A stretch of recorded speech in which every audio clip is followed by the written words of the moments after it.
नमस्कार, JH education के online platform पर आप सभी स्टूडेंट्स का स्वागत है। 2022 की करंट अफेयर्स सीरीज बहुत ही ज़्यादा सफल रही, बहुत ही ज़्यादा आप लोगों का प्यार मिला और मुझे जितनी उम्मीद थी परीक्षा में, अगर आप लोगों की बात करें तो आप लोगों के एग्जाम में अच्छे खासे क्वेश्चन करंट अफेयर 2022 की सीरीज से 68th बीपीएससी में पूछे गए। लेकिन जो मेरा एक्सपेक्टेशंस था इस सीरीज को लेकर के, मैं अपने आप को 10 में 10 मार्क्स नहीं दे रहा हूं और आपको बता दूं कि भले ही बहुत पॉजिटिव रहा हो रिस्पांस, लेकिन उसके बावजूद उसमें कुछ ना कुछ सुधार की गुंजाइश है। तो मैंने तटस्थ रूप से जो मूल्यांकन किया है जो सीरीज का, तो उसमें मुझे लगा है कि थोड़ा और कंटेंट बढ़ाने की जरूरत है। तो इसी क्रम में जो करंट अफेयर सीरीज 2023 जो शुरू होने वाली है, आज की पहली लेक्चर, इसमें हमने अपने सोर्सेस को बढ़ाए हैं, अपने कंटेंट के दायरे को बढ़ाए हैं और ज़्यादा एनालिसिस करके डिटेल टॉपिक को डिटेल में करने की कोशिश की है। तो आइए सब लोग अभी एक बार सेशन को लाइक कर दीजिए और ऐसे स्टूडेंट्स जो लगातार हमें देख रहे हैं लेकिन अभी तक उन लोगों ने सब्सक्राइब नहीं किया है, तो आप लोग सब्सक्राइब कर ले। इनके अलावा आप लोग जो अलग अलग सोशल मीडिया के जो प्लेटफॉर्म है, हमसे जेएच एजुकेशन नाम से आप लोग जुड़ सकते हैं।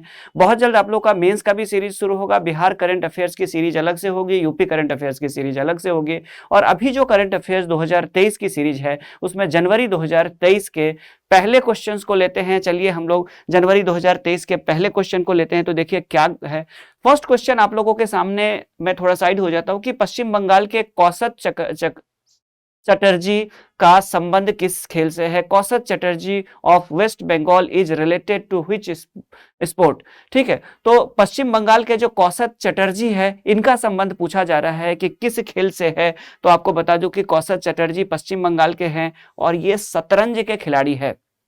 ठीक है, ये भारत के 78वें ग्रैंड मास्टर बने हैं। ग्रैंड मास्टर एक विशेष पॉइंट प्राप्त करना होता है कई सारे प्रतियोगिता में जीत करके।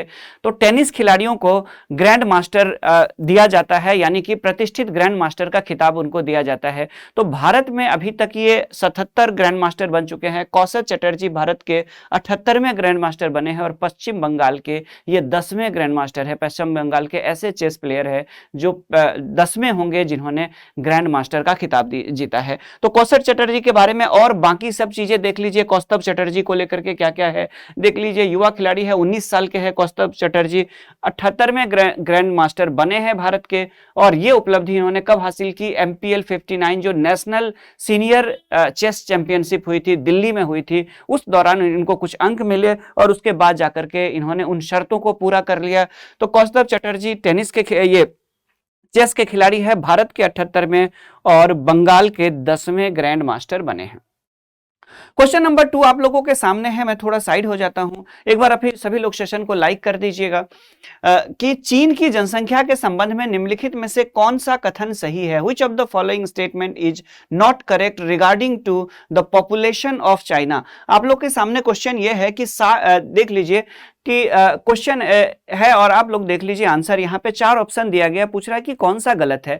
तो 60 वर्ष के बाद पहली बार चीन की जनसंख्या में गिरावट आई है। बिल्कुल 2022 में 60 ईयर के बाद पहली बार ऐसा हुआ कि चाइना की जो पॉपुलेशन है वो डिक्रीज हो रही है, गिरावट आ रही है पॉपुलेशन ग्रोथ रेट। उसके बाद जाकर के बहुत जल्द विश्व में दूसरे स्थान पर आ जाएगा। आपको पता है कि 2023 में या 2024 तक अनुमान है कि भारत इसको ओवरटेक कर लेगा। और चूंकि भारत की जनसंख्या वृद्धि दर जो है, ग्रोथ रेट फिलहाल चीन से अधिक है और चीन से एकदम से जस्ट पीछे है भारत। तो हो सकता है कि 2023 तक या 24 तक आते आते भारत दूसरे स्थान पर इसको प्लेस कर देगा, इसको रिप्लेस करेगा और भारत पहले स्थान पर आ जाएगा। तो यह स्टेटमेंट भी सही है। थर्ड स्टेटमेंट की बात करें तो 2050 तक आबादी 109 मिलियन कम हो जाएगी। बिल्कुल चाइना की उसके बाद जाकर के पॉपुलेशन ग्रोथ रेट घटेगी, क्योंकि चाइना में क्या है कि एक मदर और एक फादर जो होते हैं उनके एक ही अगर बच्चे होंगे तो हर जनरेशन में क्या होगा, तो पॉपुलेशन में गिरावट आएगी। तो इस तरह से चाइना में क्या हो रहा है कि पॉपुलेशन में 109 मिलियन की गिरावट आएगी 2025 तक, उम्मीद है। तो ये भी स्टेटमेंट सही है। और चौथे स्टेटमेंट की बात करें तो चीन में ये सारी चीजें क्यों हो रही है, तो उसका कारण यह है कि चाइना ने वन चाइल्ड पॉलिसी अपनाया था, जिसकी वजह से चाइना में बाद में क्या हुआ कि लोग 2 कपल यानी कि एक पति और पत्नी, एक कपल जो होते हैं उनके अगर एक ही बच्चे होंगे तो पॉपुलेशन इस तरह से घटेगी।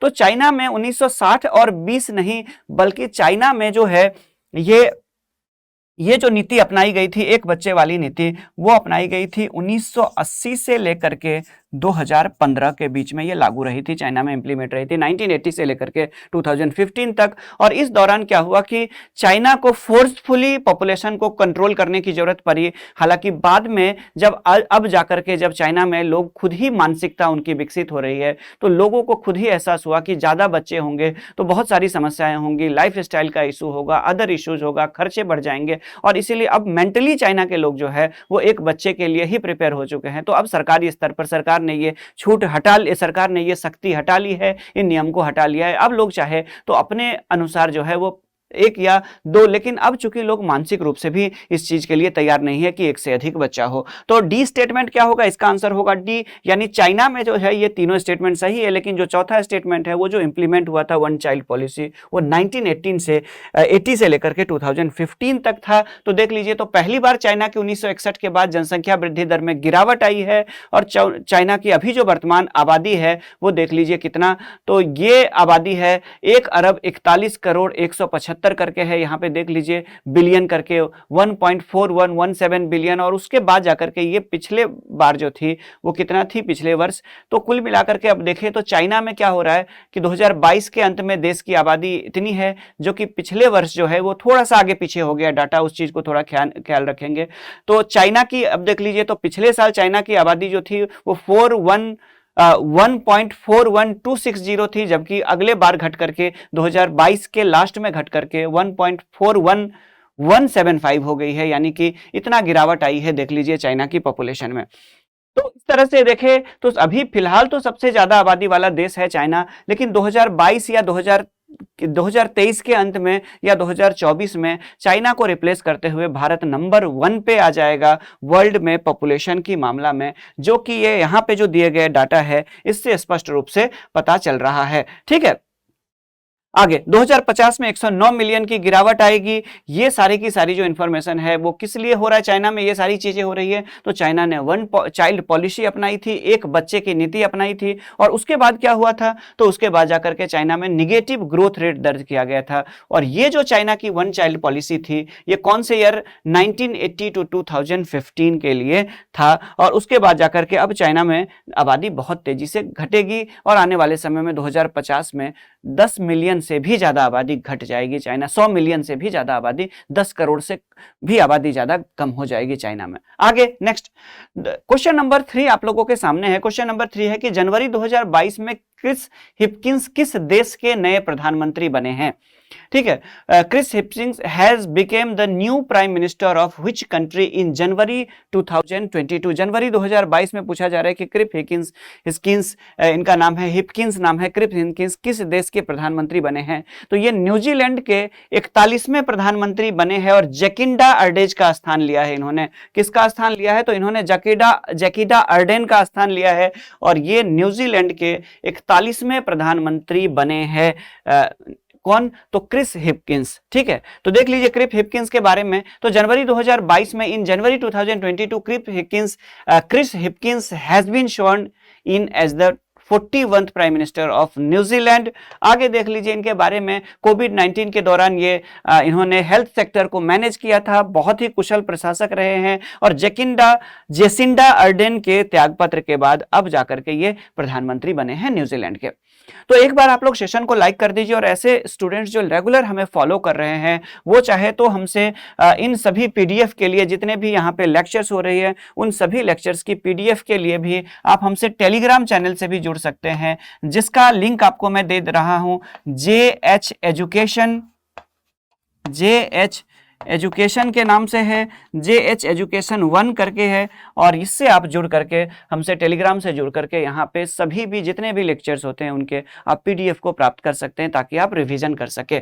ठीक है, आगे बढ़ते हैं हम लोग। क्वेश्चन नंबर 4 आप लोगों के सामने है। क्वेश्चन नंबर 4 है कि which two countries air force participated in the bilateral air defence exercise Veer guardian 2023 in January 2023। जनवरी 2023 में किन दो देशों की वायुसेनाओं ने द्विपक्षीय वायु रक्षा अभ्यास वीर गार्जियन किया था। तो वीर गार्जियन जो है वो इंडिया और जापान में आयोजन हुआ था। आप लोगों को बता दूं, भारत और जापान की वायुसेना का एक संयुक्त अभ्यास है जिसका आयोजन आयोजन जापान में किया गया था वीर गार्जियन। तो वीर गार्जियन भारत और जापान के वायुसेना की एयरफोर्स की एक जॉइंट एक्सरसाइज है और जो कहां पे हेल्ड हुई थी, वो जापान में हुई थी। तो ये देख लीजिए उसके फोटो वीर गार्जियन 2023 के।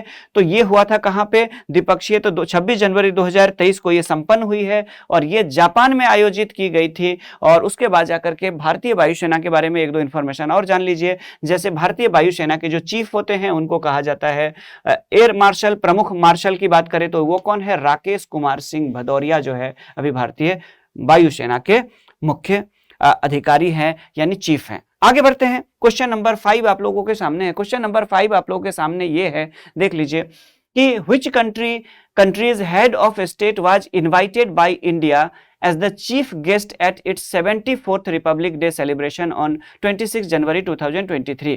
26 जनवरी 2023 को भारत ने अपने 74वें गणतंत्र दिवस समारोह में किस देश के राष्ट्राध्यक्ष को मुख्य अतिथि के रूप में आमंत्रित किया था। क्वेश्चन नंबर 5 आप लोगों के सामने ये है। तो कुछ आप लोगों को याद होगा कि 26 जनवरी का जब गणतंत्र दिवस का आप लोगों ने पैरेड देखा होगा टेलीविजन पे या न्यूज में, आप लोगों ने जब देखे होंगे, तो अब्दुल फतेह अल सीसी जो कि मुख्य अतिथि थे, आप लोगों को पता होगा। और पहली बार भारत के अच्छे मित्र रहे इजिप्ट, हमेशा से ही अंतरराष्ट्रीय मंच पे भारत को सहयोग करता रहा है। मिस्र के द्वारा, मिस्र की जो डिप्लोमेसी है वो भारत के पक्ष में हमेशा रही है अंतरराष्ट्रीय स्तर पर। तो अब्दुल फतेह अल सीसी जो है वो मिस्र के राष्ट्रपति है, वर्तमान में सैन्य प्रमुख भी पहले रहे थे, और उन्हीं को पहली बार मिस्र के कोई राष्ट्रपति जो है वो भारत के मुख्य अतिथि बने थे गणतंत्र दिवस के अवसर पर। तो यहां पे मिस्र यानी इजिप्ट होगा। मिस्र यानी इजिप्ट के जो राष्ट्रपति है उनको राष्ट्राध्यक्ष को बुलाया गया था भारत के 74वें गणतंत्र दिवस के अवसर पर। यह देख लीजिए आप लोग कि भारत ने अपने 74वें गणतंत्र दिवस में मिस्र के राष्ट्रपति अब्दुल फतेह अल सीसी को मुख्य अतिथि के रूप में आमंत्रित किया था। यहां पे देख लीजिए कि this was the first time that the Egyptian president attended Republic Day as the chief guest. तो पहली बार चीफ गेस्ट के रूप में या मुख्य अतिथि के रूप में यहाँ के इजिप्ट के कोई राष्ट्रपति भारत में मुख्य अतिथि बने हैं। और उसके बाद जाकर के बात करें तो हर साल भारत में एक परंपरा रही, आप लोगों को पता होगा भारत एक लोकतांत्रिक देश है। तो भारत में जब अपने गणतंत्र दिवस को भारत सेलिब्रेट करता है 26 जनवरी को, तो किसी न किसी देश के जिनके साथ हमारे अच्छे संबंध होते हैं तो उनके राष्ट्राध्यक्ष को भारत के द्वारा आमंत्रित किया जाता है। और इसी क्रम में हालांकि कोविड की वजह से आप लोगों को पता होगा कि पिछले 2 बार से कोविड-19 की वजह से किसी को भी राष्ट्राध्यक्ष के रूप में बुलाना संभव नहीं हो पाया था। पिछले बार अंतिम समय में आपको याद होगा कि ब्रिटेन के प्रधानमंत्री ने ओमिक्रॉन के कारण अपना जो ये है दौरा जो है उन्होंने रद्द कर दिया था। तो 2 बार से कोई चीफ गेस्ट नहीं थे, लेकिन इस बार अब्दुल फतेह अल सीसी जो है वो भारत के चीफ गेस्ट बने थे गणतंत्र दिवस के अवसर पर। ठीक है, गणतंत्र दिवस में बेसिकली ये जो निमंत्रण देने का कार्य होता है, पिछले बार देखिए बोरिस जॉनसन से उस समय चीफ गेस्ट, लेकिन वो उन्होंने समारोह में वो शामिल नहीं हो पाए थे। भारत के विदेश मंत्रालय के द्वारा ये प्रक्रिया बहुत पहले से शुरू कर दी जाती है और इसमें उन देशों को ज्यादा वेटेज दिया जाता है या महत्व दिया जाता है या उसी देश के राष्ट्राध्यक्ष को बुलाया जाता है जिस देश से हमारे बेहतर संबंध रहे हो अंतरराष्ट्रीय मंचों पे, जिसने भारत को ये भारत का समर्थन किया हुआ, ऐसे देशों के राष्ट्राध्यक्ष को बुलाया जाता है। आगे बढ़ते हैं हम लोग। तो क्वेश्चन नंबर 6 आप लोग के सामने है कि आफ्टर सक्सेसफुली ट्रांसलोकेटिंग 8 चीता फ्रॉम नामीबिया लास्ट ईयर, पिछले साल आप लोग को पता होगा कि नामीबिया से 8 चीता लाया गया था। उसके बाद जाकर के फिर उसे कूनो नेशनल पार्क मध्य प्रदेश में छोड़ा गया था। उसके बाद जाकर के फिर जनवरी में फिर साइन की गई है अफ्रीकी ही देश से 12 और चीता लाने की और कूनो नेशनल पार्क में छोड़े जाने की। और अभी आप लोग को पता होगा कि ये तो जनवरी का न्यूज है, फरवरी में उसे सफलतापूर्वक पूरा भी कर लिया गया है। ठीक है, इस अभियान को भी। तो इसी में पूछा गया है कि उसके बाद 12 जो चीता है वो कौन से देश से भारत ने लाने के लिए साइन किया है। ये जनवरी 2023 का न्यूज है, फरवरी में वो आ चुकी है चीता। तो आप लोग को बता दूं कि अफ्रीका से यानी कि नामीबिया जो कि साउथ अफ्रीका का पड़ोसी देश है, उससे नामीबिया से हम लोगों ने चीता मंगाए थे। कब? तो हम लोगों ने पिछले साल मंगाए थे। और इस साल जो है नामीबिया के पड़ोसी यानी साउथ अफ्रीका से हम लोगों ने चीता मंगाए हैं 12, और इनको भी मध्य प्रदेश के कूनो नेशनल पार्क में छोड़ा गया है। इस तरह से मध्य प्रदेश के कूनो नेशनल पार्क में जो चीता की संख्या है वो बढ़ करके 20 हो गई है। तो इसका डिटेल देख लीजिए यहाँ पे। तो भारत और दक्षिण अफ्रीका ने भारत में चीते के स्थानांतरण के लिए एक समझौता ज्ञापन पर हस्ताक्षर किए हैं। जनवरी 23 की बात है। मध्य प्रदेश के कुनो नेशनल पार्क में 12 चीतों को लाए जाने की योजना है। फरवरी में यह न्यूज पूरा हो चुका है, आप लोग को पता होगा। फरवरी में इन चीतों को लाया गया है सक्सेसफुली। इससे पहले पिछले साल नामीबिया से 8 चीता लाया गया था। अब देखिए ये चीता क्यों लाना पड़ा, क्योंकि भारत में 1948 में अंतिम बार जो है वो चीता को देखा गया था, जब वहां के एक स्थानीय, छत्तीसगढ़ के स्थानीय एक रियासत के राजा थे, उन्होंने इसका शिकार कर लिया था और इस तरह से चीते जो है वो भारत में विलुप्त घोषित कर दिए गए थे 1950 में। 1950 में 1952 में भारत में चीतों को विलुप्त घोषित कर दिया गया था और इस तरह से भारतीय जमीन से चीता समाप्त हो गया था। अवैध शिकार की वजह से। ये फुर्तीला जीव होता है। और आपको एक चीज बता दूं कि पर्यावरण संतुलन के लिए किसी भी जंगल में, किसी भी नेशनल पार्क में बड़ी संख्या में अगर शाकाहारी जीव है तो एक ठीक ठाक संख्या में मांसाहारी जीव का भी होना जरूरी है और वो उसको शिकार करके उसको संतुलित करते हैं, जिससे पर्यावरण संतुलन बना रहता है। तो 1952 में भारत में लुप्त हो गई थी चीता। उसके बाद जाकर के अगर देखें तो दुनिया में बात करें तो दुनिया में लगभग 7,000 के आसपास चीता है। ठीक उसी तरह जैसे आपको पता होगा कि दुनिया में 6,000 के आसपास ही सिर्फ बाघ बचे हुए हैं, तो भारत में उन 6,000 में से लगभग 4,000 के आसपास, 4,000 से थोड़ा सा ही कम भारत में बाघ है। इसी तरह दुनिया में 6,000 ही चीते बचे हुए हैं और उसमें से 7,000 ही चीते बचे हुए हैं और उनमें से ज्यादातर जो चीता है वो दक्षिण अफ्रीका, नामीबिया और बोत्सवाना, यानी कि ये सबके सब कहां पे है, तो ये सबके सब अफ्रीकी देश है। IUCN की लिस्ट में इसको क्या किया गया, इसको अधोसूचित किया गया है, रेड लिस्ट में रखा गया है, यानी ये भी अब खतरे में है, संकटग्रस्त प्राणी के रूप में शामिल हो चुका है। आगे बढ़ते हैं क्वेश्चन नंबर 7 की तरफ। तो भारत ने इसको इसके संरक्षण का दोबारा भारत में संरक्षण का प्रयास किया गया है ताकि इसकी आबादी को बढ़ाया जा सके। क्वेश्चन नंबर 7 देख लीजिए। In which city of India the first global tourism summit will be organised from 10 to 12 April 2023। तो पूछा जा रहा है कि 10 अप्रैल से 12 अप्रैल 2023 के मध्य पहले ग्लोबल टूरिज्म समिट का आयोजन भारत के किस शहर में किया जाएगा। ठीक है, 10 से 12 अप्रैल 2023 के मध्य पहले ग्लोबल टूरिज्म समिट का आयोजन भारत के किस शहर में किया जाएगा, ये क्वेश्चन आप लोगों के सामने है। तो यहां पे देख लीजिए कि आपको पता होगा कि G20 का आयोजन जो है वो भारत में होना है इसी साल 2023 में। जो G20 देशों का बैठक है वो भारत में होना है और इसी क्रम में यहाँ पे मैं बात करूं तो दिल्ली में होना है और दिल्ली के ही प्रगति मैदान में उसी क्रम में चूंकि G20 के ही देश भी इसमें शामिल होंगे, ग्लोबल टूरिज्म समिट होगा। इससे भारत में पर्यटन को बढ़ावा मिलेगा और ये समिट जो भारत में प्रगति मैदान में नई दिल्ली में अप्रैल में आयोजित की जाएगी। तो 10 से लेकर के 12 अप्रैल के बीच में 2023 में दिल्ली के प्रगति मैदान में इसका आयोजन किया जाएगा।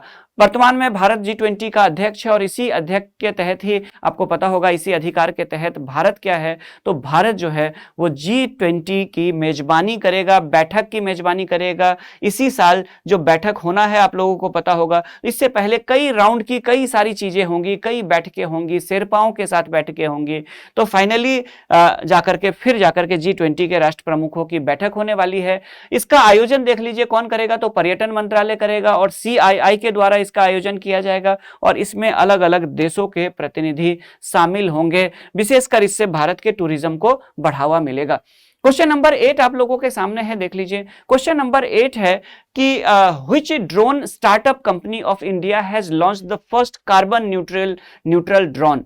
तो भारत की किस ड्रोन स्टार्टअप कंपनी ने पहला कार्बन न्यूट्रल ड्रोन, यानी कि एक ऐसा ड्रोन जिस ड्रोन से कार्बन का उत्सर्जन नहीं होगा, अतिरिक्त कार्बन का उत्सर्जन नहीं होगा पर्यावरण में, और ऐसे कार्बन न्यूट्रल जो ड्रोन है वो भारत की ही एक स्टार्टअप कंपनी जो कि ड्रोन बनाने वाली स्टार्टअप कंपनी है, ये इसके द्वारा गरुड़ एरोस्पेस के द्वारा बनाया गया है। और इसी का हाल ही में क्या किया गया था, प्रदर्शनी की गई थी और इसी प्रदर्शनी के दौरान ये चर्चा में आया था। तो गरुड़ एरोस्पेस भारत की एक ड्रोन स्टार्टअप कंपनी है और इसके द्वारा बनाया गया है विश्व का पहला carbon neutral drone. Drone basically बहुत सारे कार्यों में आते हैं और भारत में कृषि में क्रांति की संभावना है, क्योंकि कीटनाशक की बात करें, खाद की बात करें, इन सब को अगर खेत में समान रूप से और अच्छे ढंग से उसका छिड़काव करना हो तो उसमें, और फुहारे वाली सिंचाई से लेकर के और भी बहुत सारे कार्यों के लिए ड्रोन बहुत ज्यादा इफेक्टिव हो जाता है।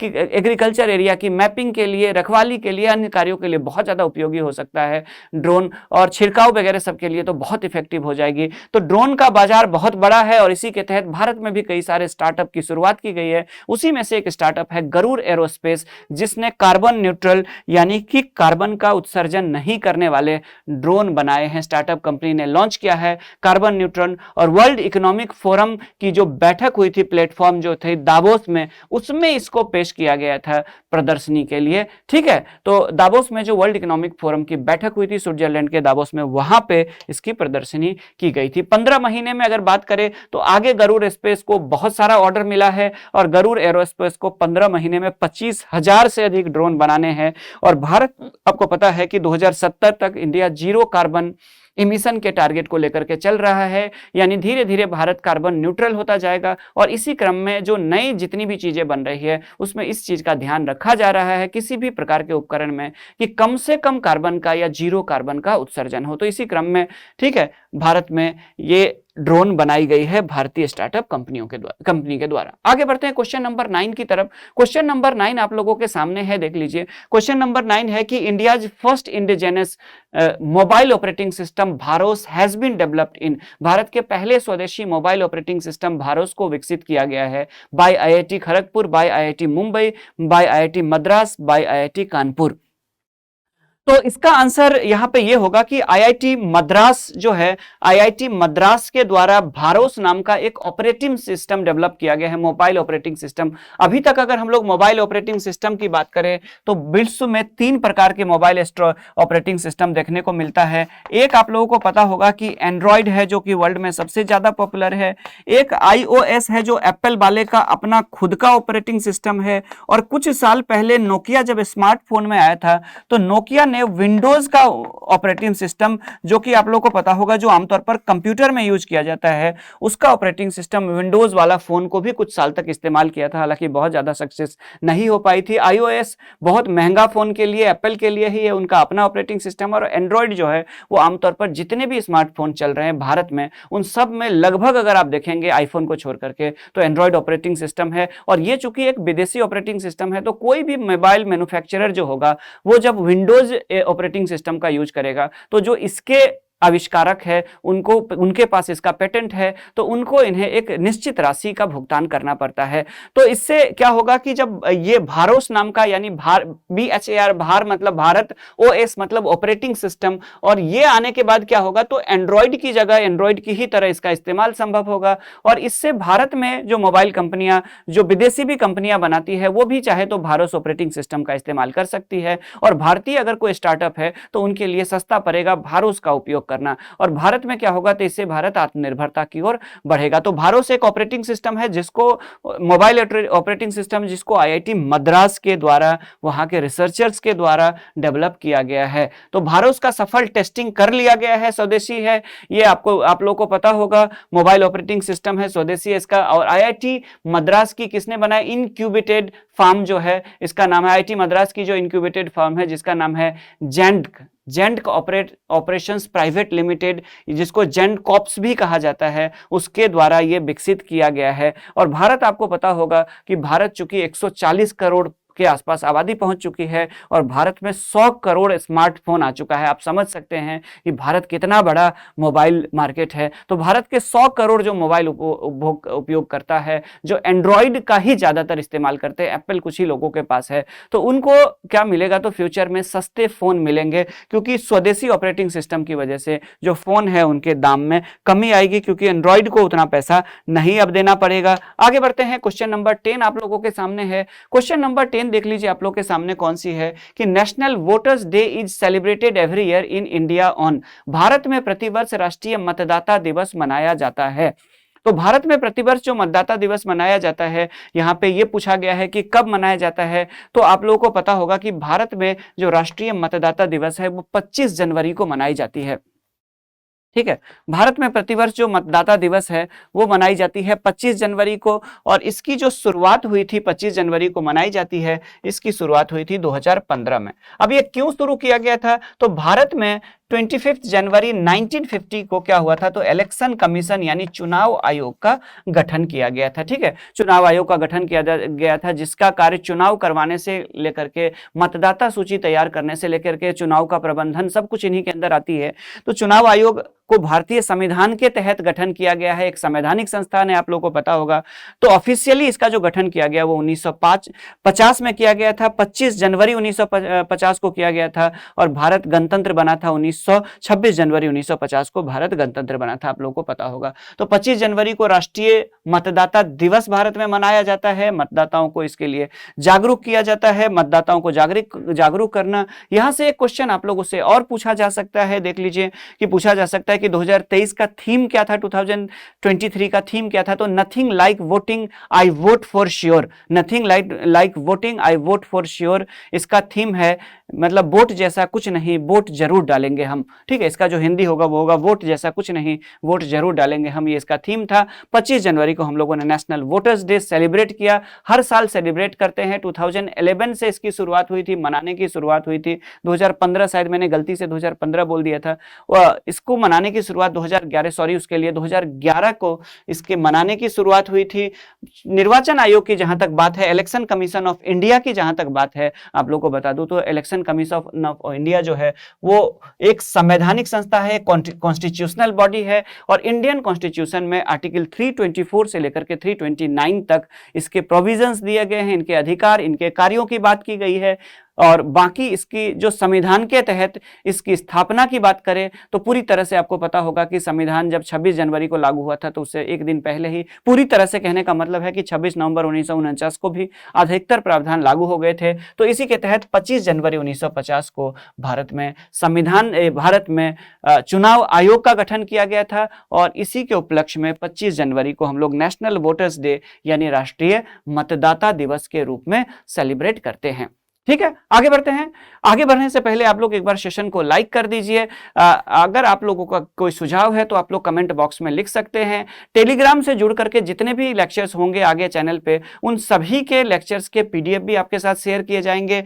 टेलीग्राम का भी लिंक मैं आप लोगों को प्रोवाइड करा देता हूं। टेलीग्राम का जो लिंक है टेलीग्राम चैनल का, वो है JH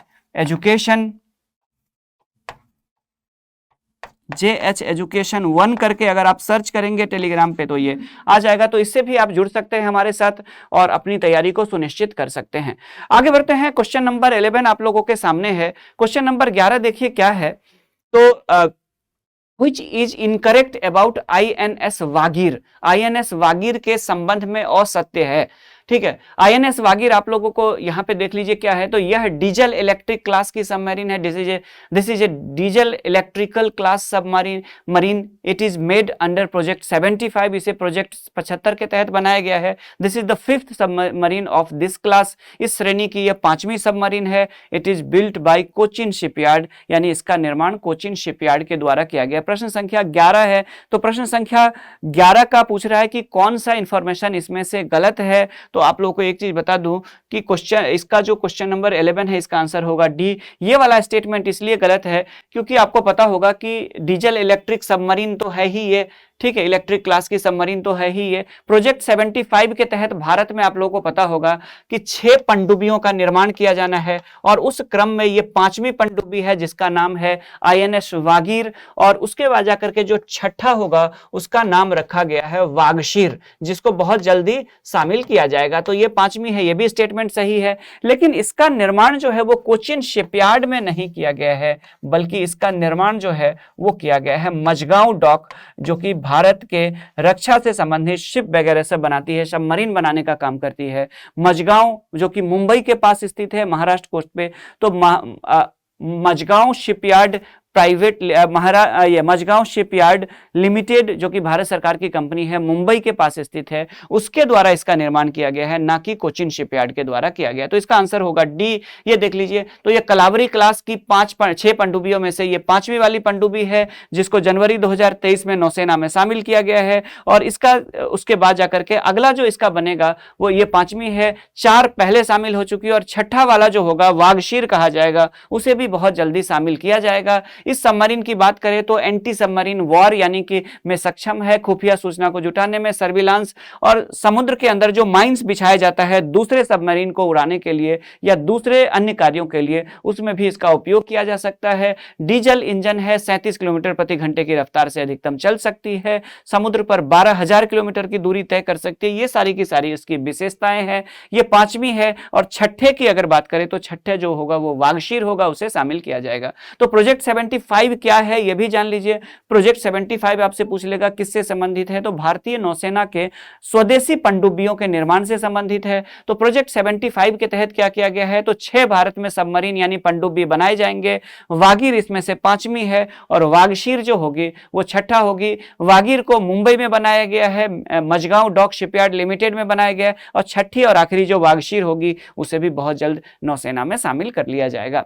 आगे बढ़ते हैं, क्वेश्चन नंबर 12 आप लोगों के सामने है। क्वेश्चन नंबर 12 देखिए आप लोगों के सामने कौन सी है कि who holds the record for winning the most number of men's single grand slam in the world. विश्व में सर्वाधिक संख्या में पुरुष एकल ग्रैंड स्लैम, आप लोग को पता होगा कि Australian open, French open, USA और विंबलडन को मिलाकर के विश्व में 4 टेनिस प्रतिष्ठित प्रतियोगिता होती है जिसको कहा जाता है ग्रैंड स्लैम। और ग्रैंड स्लैम में पुरुष एकल में पूछा गया है कि सबसे ज्यादा संख्या में खिताब किसने जीता है। तो अभी अभी ऑस्ट्रेलियन ओपन जीतने के बाद नोवाक जोकोविच की जो संख्या, ऑस्ट्रेलियन ओपन जो जनवरी 2023 में अभी हुई है, तो इसको जीतने के साथ ही नोवाक जोकोविच के पास, जो कि सर्बिया की खिलाड़ी है नोवाक जोकोविच, पुरुष एकल में इनके पास 22 ग्रैंड स्लैम हो चुके हैं। और 22 ग्रैंड स्लैम के साथ ही इन्होंने किसकी बराबरी कर ली है, तो इन्होंने बराबरी कर ली है राफेल नडाल की। और राफेल नडाल के साथ ही ये दुनिया में 22 पुरुष एकल ग्रैंड स्लैम जीतने वाले दूसरे खिलाड़ी के साथ साथ बराबर पे आ गए हैं राफेल नडाल के। ठीक है, रोजर फेडरर के उनसे कम है।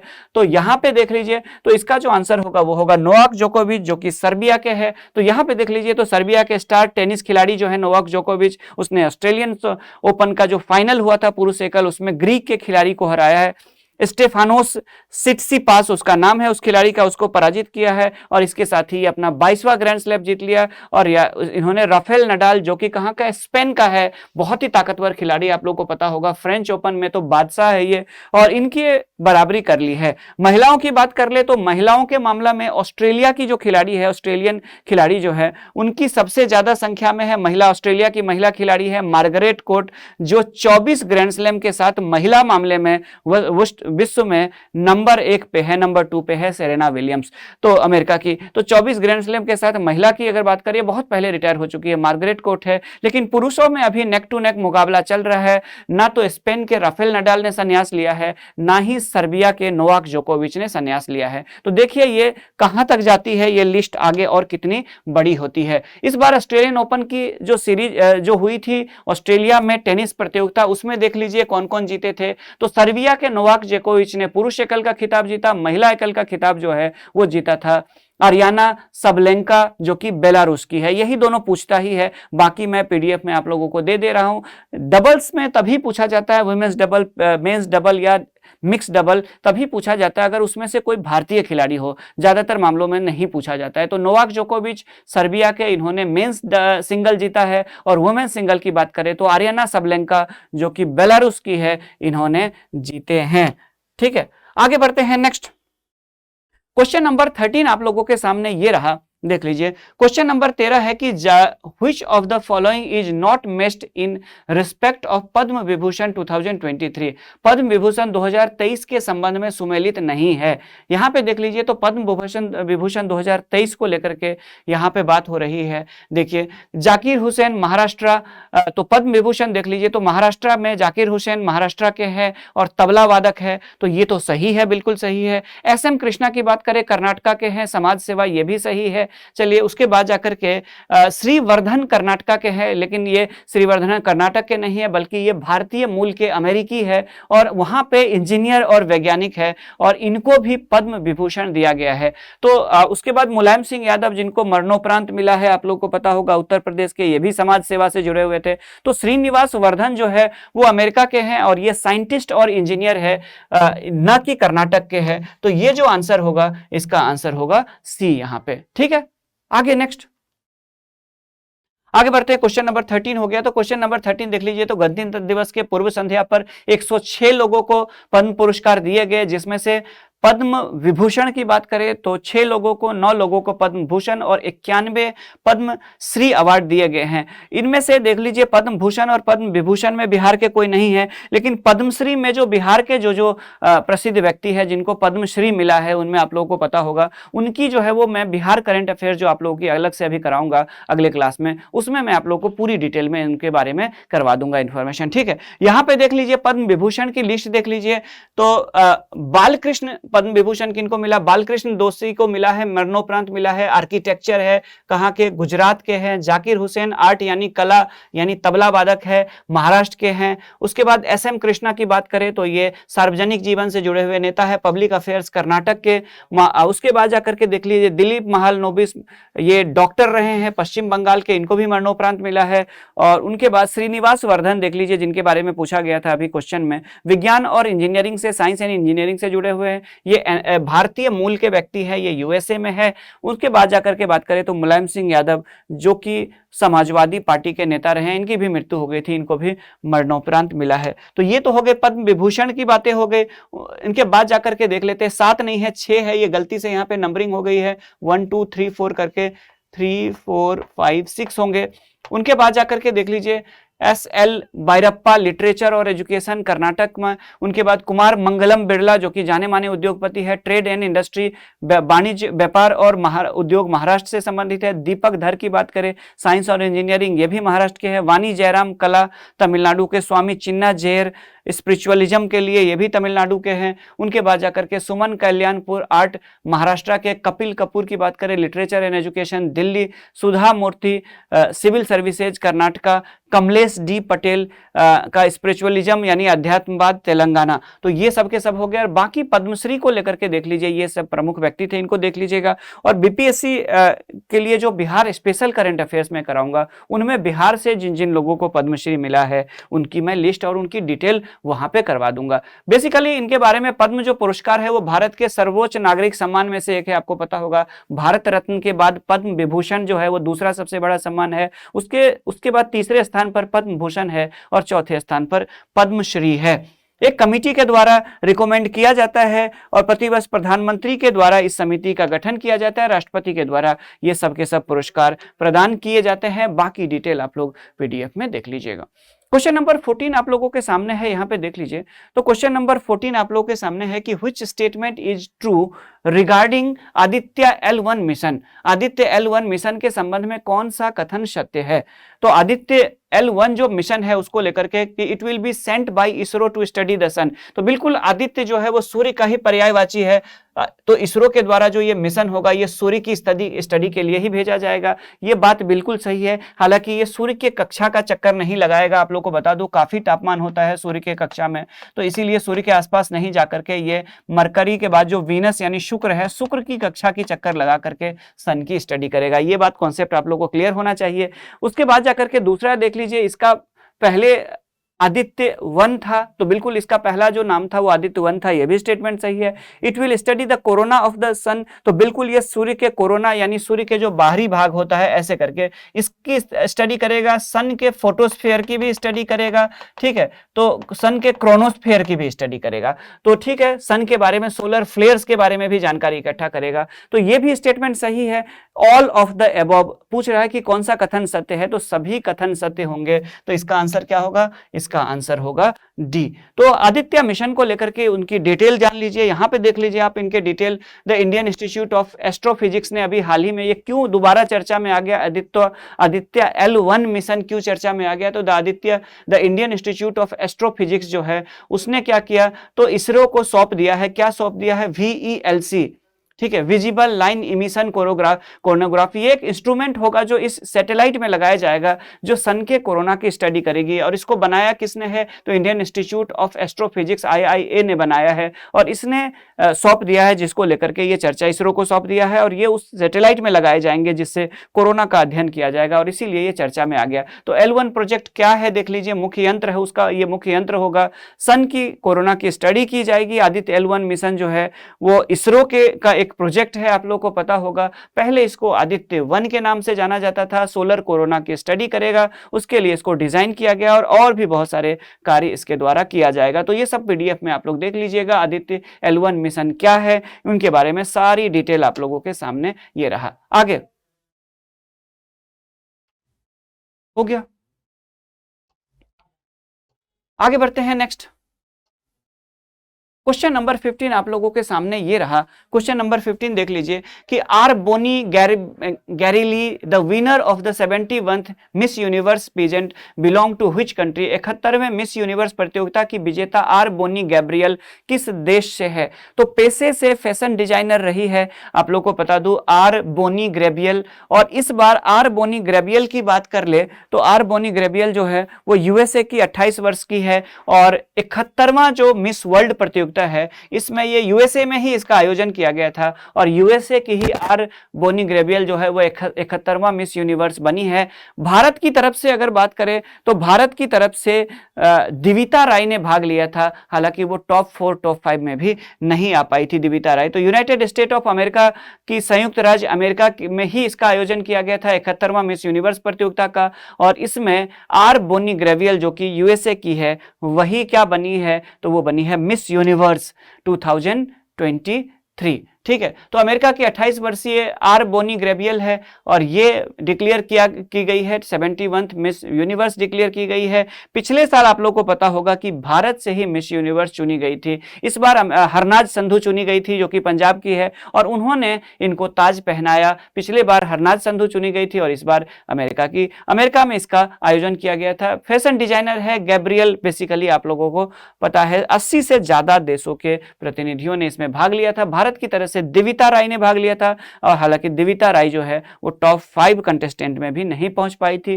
थोड़ा सा हिस्टोरिकल बैकग्राउंड भी देख लेते हैं। तो भारत ने सबसे पहले 1994 में सुष्मिता सेन बनी थी मिस यूनिवर्स, आप लोग को पता होगा। 2000 ईस्वी में लारा दत्ता बनी थी और 2021 में हरनाज संधू बनी थी। ये 2023 नहीं है, 2022 वाला है, जिसको जनवरी में जिसका फाइनल हुआ है जाकर के, लेकिन ये 2022 वाला है। ठीक है, आगे बढ़ते हैं क्वेश्चन नंबर 16 की तरफ। क्वेश्चन नंबर 16 आप लोगों के सामने ये है, देख लीजिए। क्वेश्चन नंबर 16 है कि which Indian bowler has created the Indian record for bowling the ball at fastest speed. किस भारतीय गेंदबाज ने सबसे तेज गति से गेंद फेंकने का रिकॉर्ड बनाया है? तो जम्मू कश्मीर की बात करें तो जम्मू कश्मीर के जम्मू एक्सप्रेस हैं उमरान मलिक, जो कि युवा तेज गेंदबाज है, बहुत ही तेज गेंद फेंकते हैं 155 किलोमीटर प्रति घंटे की रफ्तार से। और इन्होंने जसप्रीत बुमराह की जो सबसे तेज गेंद है उसका रिकॉर्ड इन्होंने तोड़ा है। तो उमरान मलिक जो है वो भारत के सबसे तेज गेंदबाज बन गए हैं। श्रीलंका के खिलाफ जब ये मैच खेल रहे थे तो 155 किलोमीटर प्रति घंटा की रफ्तार से इन्होंने गेंद फेंकी है उमरान मलिक ने, और 155 किलोमीटर पर आवर की स्पीड में गेंद फेंक करके इन्होंने जसप्रीत बुमराह का रिकॉर्ड तोड़ते हुए भारत का फास्टेस्ट बॉलर बन गए हैं 155 किलोमीटर प्रति घंटा। और इसी बॉल पे उन्होंने श्रीलंका के कप्तान दासुन शनाका को आउट किया था जब T20 मैच खेला जा रहा था हैदराबाद में भारत और श्रीलंका के बीच। आगे बढ़ते हैं, क्वेश्चन नंबर 17 आप लोगों के सामने है कि द 70th प्रवासी भारतीय सम्मेलन वाज ऑर्गेनाइज्ड फ्रॉम 8 to 10 जनवरी 2023। ठीक है, तो 8 से 10 जनवरी 2023 के बीच 17वें प्रवासी भारतीय सम्मेलन का आयोजन। तो प्रवासी भारतीय सम्मेलन का जो इस बार आयोजन किया गया था वो भारत के विदेश मंत्रालय और मध्य सरकार के प्रदेश की सरकार की संयुक्त रूप से इनके द्वारा ये आयोजन किया गया था। और इसका आयोजन किया गया था, ये 17वां प्रवासी भारतीय सम्मेलन था और ये मध्य प्रदेश के इंदौर शहर में आयोजित किया गया था। मध्य प्रदेश के इंदौर शहर में इसका आयोजन किया गया था। ये 17वां था। बीच में कई सालों से प्रवासी भारतीय सम्मेलन नहीं हो रहे थे, कोविड-19 की वजह से इसमें दिक्कतें आ रही थी जिसकी वजह से नहीं हुआ था। तो फाइनली कोविड के खत्म होने के बाद फाइनली इसका मध्य प्रदेश और भारत के विदेश मंत्रालय दोनों के द्वारा, मध्य प्रदेश सरकार और इन दोनों के द्वारा यह संयुक्त रूप से आयोजित किया गया। मुख्य अतिथि के रूप में भारतीय मूल के डॉक्टर मोहम्मद इरफान अली इनका पूरा नाम है। ये गुयाना के राष्ट्रपति है और भारतीय मूल के ही हैं। इनके वंशज जो है वो भारत से चले गए थे गुयाना, तो वहां के ये वर्तमान में राष्ट्रपति है। तो इनको मुख्य अतिथि के रूप में डॉक्टर मोहम्मद इरफान अली को बुलाया गया था। और चंद्रिका प्रसाद संतोखी जो थे, जो कि सूरीनाम, ठीक है, जो कि सुरीनाम के राष्ट्रपति है चंद्रिका प्रसाद संतोखी, उनको विशेष अतिथि के रूप में बुलाया गया था। भारत अपना आजादी का 75वां वर्ष मना रहा था 2022 में, और इसे अभी मना रहा है, अभी तो 75 साल प्लस हो चुके हैं आजादी के। तो उसी के उपलक्ष्य में इस बार अगर बात करें तो थीम भी उसी के अकॉर्डिंग रखा गया था। तो इस बार थीम था प्रवासी अमृत काल में भारत की प्रगति में विश्वसनीय भागीदार, प्रवासी reliable partner in India's progress in the age of Amrit. तो एज ऑफ अमृत यानी 75 प्लस हम लोग हो चुके हैं आजादी के, और उसके उपलक्ष्य में जो हम लोग अमृत महोत्सव मना रहे हैं, अमृत काल जो है हम लोग का चल रहा है, उसी के तहत अगर बात करें तो हमारे जो एनआरआई प्रवासी है यानी एनआरआईज, उनका बहुत बड़ा योगदान रहा है भारत के विकास में, और उसी को थीम बनाया गया था इस बार, प्रवासी अमृत काल में भारत की प्रगति में विश्वसनीय भागीदार। ये इस बार का थीम था। कार्यक्रम की अगर बात करें तो शुरुआत डॉक्टर एस जयशंकर, जो कि भारत के विदेश मंत्री थे हैं वर्तमान में, उन्होंने किया था, और भारत के वर्तमान राष्ट्रपति श्रीमती द्रौपदी मुर्मू जी ने कई सारे प्रवासी भारतीयों को पुरस्कार से सम्मानित किया। बेसिकली इसका हिस्टोरिकल बैकग्राउंड जाएंगे तो आप लोगों को पता होगा कि महात्मा गांधी भी भारत से गए थे एक व्यापारी का केस लड़ने के लिए। ओबेदुल्ला नाम का व्यापारी जो दक्षिण अफ्रीका में किसी मुकदमे में फंसे हुए थे, तो उनका केस लड़ने के लिए एज ए बैरिस्टर गए हुए थे गांधी जी, और वहां पे जाकर के गांधी जी बस गए थे, और उन्होंने दक्षिण अफ्रीका में कई सारे आंदोलन चलाए थे। और जब वो सफल होकर के भारत आए थे तो उनको उन्हीं के उपलक्ष्य में, चूंकि 9 जनवरी 1915 को वो भारत पहुंचे थे, एक ऐसा प्रवासी जो दूसरे देश में भारत का नाम रोशन करके वापस लौट रहे थे, तो उन्हीं को याद करते हुए प्रवासी भारतीय सम्मेलन की जो शुरुआत है 2003 में अटल बिहारी वाजपेयी की सरकार के द्वारा किया गया था। ठीक है, आगे बढ़ते हैं। क्वेश्चन नंबर 18 आप लोगों के सामने है, ये देख लीजिए। क्वेश्चन नंबर 18 है यहाँ पे कि national girl child day is celebrated every year in India on. Bharat में प्रत्येक वर्ष राष्ट्रीय बालिका दिवस मनाया जाता है 4 जनवरी, 14 जनवरी, 24 जनवरी और 28 जनवरी। भारत में पूछा गया है कि गर्ल चाइल्ड डे मनाया जाता है, तो यहाँ पे देख लीजिए, तो गर्ल चाइल्ड डे जो है वो मनाया जाता है 24 जनवरी को, भारत में प्रत्येक वर्ष मनाया जाता है। क्यों मनाया जाता है? क्योंकि 24 जनवरी 1966 को भारत में इंदिरा गांधी प्रधानमंत्री बनी थी, और जब पंडित जवाहरलाल नेहरू और शास्त्री जी के बाद इंदिरा गांधी भारत की तीसरी प्रधानमंत्री थी, लेकिन इंदिरा गांधी भारत की पहली महिला प्रधानमंत्री थी। तो भारत में किसी बालिका को या किसी महिला को पहली बार प्रधानमंत्री बनाया गया था, और इसी उपलक्ष्य में 24 जनवरी को हम लोग राष्ट्रीय बालिका दिवस के रूप में सेलिब्रेट करते हैं, प्रत्येक वर्ष मनाया जाता है। देख लीजिए यहाँ पे बालिकाओं को अपने अधिकारों के प्रति जागरूक करने का काम किया जाता है। 2008 में इसकी यूपीए सरकार के द्वारा महिला और बाल विकास मंत्रालय के द्वारा इसकी शुरुआत की गई थी, और वो इसलिए क्योंकि 24 जनवरी 1966 को भारत में पहली बार कोई महिला जो है या कोई बालिका जो है वो भारत की प्रधानमंत्री बनी थी। क्वेश्चन नंबर 19 आप लोगों के सामने ये है, देख लीजिए। क्वेश्चन नंबर 19 है कि famous poet professor Rahman Rahi who passed away in January 2023 belong to which region of India. प्रसिद्ध कवि प्रोफेसर रहमान राही जिनका जनवरी 2023 में निधन हो गया, भारत के किस क्षेत्र से संबंधित थे? तो आप लोग को बता दूं कि जम्मू कश्मीर से संबंधित थे रहमान राही जम्मू कश्मीर के पहले साहित्यकार थे जिनको ज्ञानपीठ पुरस्कार मिला था। तो रहमान राही जम्मू कश्मीर के पहले ऐसे लेखक होंगे, साहित्यकार होंगे जिनको ज्ञानपीठ पुरस्कार मिला था, और इन्हीं का हाल ही में जनवरी 2023 में निधन हो गया। तो रहमान राही का संबंध कहां से था? रहमान राही का संबंध जम्मू कश्मीर से रहा है। ठीक है, 2023 में इनका निधन हो गया, और ये कश्मीरी भाषा के प्रसिद्ध कवियों में से एक माने जाते थे। 2007 में इनको साहित्य पुरस्कार जो है सबसे बड़ा साहित्य पुरस्कार ज्ञानपीठ अवार्ड से सम्मानित किया गया था। आगे बढ़ते हैं क्वेश्चन नंबर 20 की तरफ। क्वेश्चन नंबर 20 है कि former MP and union minister Sharad Yadav died in Gurugram in January 2023। Which state did he originally belong to? पूर्व सांसद व केंद्रीय मंत्री शरद यादव का जनवरी 2023 में गुरुग्राम में निधन हो गया। ये मूल रूप से किस राज्य के थे, यहां पे पूछा जा रहा है। तो आपको बता दूं कि मूल रूप से मध्य प्रदेश के थे।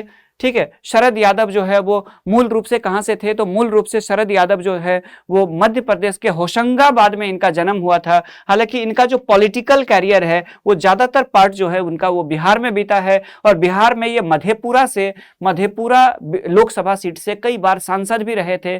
ठीक है, और इनके अलावा आप लोग को पता होगा कि जो शरद यादव जी जो थे वो केंद्र में वाजपेयी सरकार में केंद्रीय मंत्री भी रहे थे।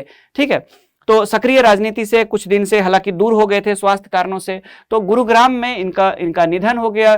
ठीक है, और जनता दल यूनाइटेड के पहले राष्ट्रीय अध्यक्ष बने थे। आप लोगों को पता होगा कि जनता दल जो है वो दो भाग में बट गई थी और बाद में जाकर के क्या हुआ था, एक समता पार्टी कहलाई थी और एक जनता दल कहलाई थी। बाद में दोनों मिल गए थे, समता और जनता दल दोनों मिल गए थे। समता पार्टी तो जनता दल यूनाइटेड नाम पड़ा था उसका। ठीक है, और उसके बाद जाकर के ये उसके पहले अध्यक्ष बने थे जनता दल यूनाइटेड के। 74 में मध्य प्रदेश में जबलपुर से ये उपचुनाव जीत करके आए थे। 99 से लेकर के 2004 तक केंद्र सरकार, जब वाजपेयी जी की सरकार थी तो उसमें वो इन्होंने कई विभागों के ये मंत्री भी रहे थे। 20 मार्च 2022 को फाइनली उन्होंने आरजेडी में अपने पार्टी का विलय कर लिया था। जो एक नई नवेली पार्टी इन्होंने जो बनाई थी, राजनीतिक पार्टी बनाई थी इन्होंने, लोकतांत्रिक जनता दल यानी एलजेडी इन्होंने बनाया था 2018 में, और इसको उन्होंने बाद में जाकर के आरजेडी में मर्ज करवा लिया था लालू यादव जी की पार्टी में। आगे बढ़ते हैं, आप लोगों के सामने अगला क्वेश्चन है 21, question number 29। Where has the national genome editing and training centre been established.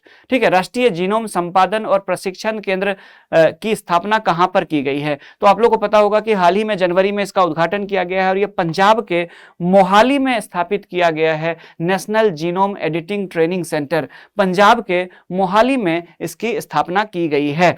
तो देख लीजिए, इसका national genome editing training centre national agri food biotechnology institute जो है मोहाली में, उसी के कंपाउंड में ही, यानी नेशनल एग्री फूड राष्ट्रीय कृषि खाद्य जैव प्रौद्योगिकी संस्थान नबी जिसको कहा जाता है, मोहाली में है। उसी में राष्ट्रीय जीनोम संपादन प्रशिक्षण केंद्र का उद्घाटन किया गया है। केंद्रीय विज्ञान मंत्री, union science and technology minister है जितेंद्र सिंह जी, जो कि जम्मू से आते हैं, आप लोगों को पता, उन्हीं के द्वारा इसका उद्घाटन किया गया है। बाकी इससे लेकर के जो बाकी डिटेल है वो आप लोगों को पीडीएफ में प्रोवाइड करा दिया जाएगा, जहां से आप लोग इसको पीडीएफ में आप लोग देख करके इसको डिटेल में पढ़ सकते हैं। ठीक है, आगे बढ़ते हैं। अब जाकर के जो नेक्स्ट आप लोगों का क्वेश्चन है वो देखते हैं कौन सा है। तो नेक्स्ट आप लोगों का क्वेश्चन है,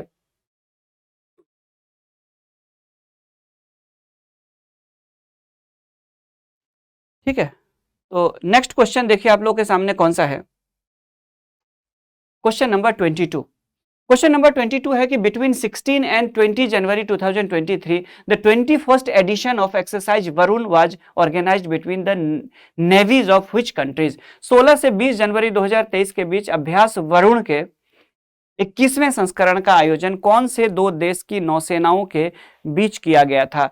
Bharat France, Bharat America, Bharat France, Bharat Japan, Bharat और ऑस्ट्रेलिया। तो आप लोग को बता दूं कि भारत और फ्रांस के नौसेनाओं के बीच भारत का जो पश्चिमी तट है, भारत के पश्चिमी तट पे इन क्षेत्र में आयोजित किया गया था। कौन सा? तो वरुण, एक्सरसाइज वरुण, यानी वरुण नाम का एक्सरसाइज है और ये नौसेना का अभ्यास है भारत और फ्रांस के बीच। और इसके 21वें संस्करण का आयोजन जो है वो भारत के पश्चिमी क्षेत्र में, पश्चिमी तटीय क्षेत्र में किया गया था जनवरी में 16 से लेकर के, ठीक है, 16 से लेकर के यहाँ पे देख लीजिए 20 जनवरी 2023 के बीच किया गया था।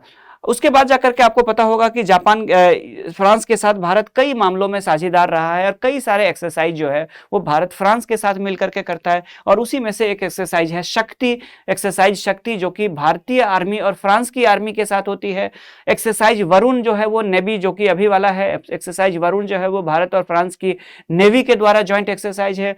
एक्सरसाइज गरुड़ जो है वो एयरफोर्स का है, इंडियन एयरफोर्स और फ्रांस के एयरफोर्स के बीच में। और एक्सरसाइज डेजर्ट नाइट जो है वो भी एयरफोर्स के बीच में है, भारत और फ्रांस के एयरफोर्स के संयुक्त अभ्यास है। आगे बढ़ते हैं क्वेश्चन नंबर 23।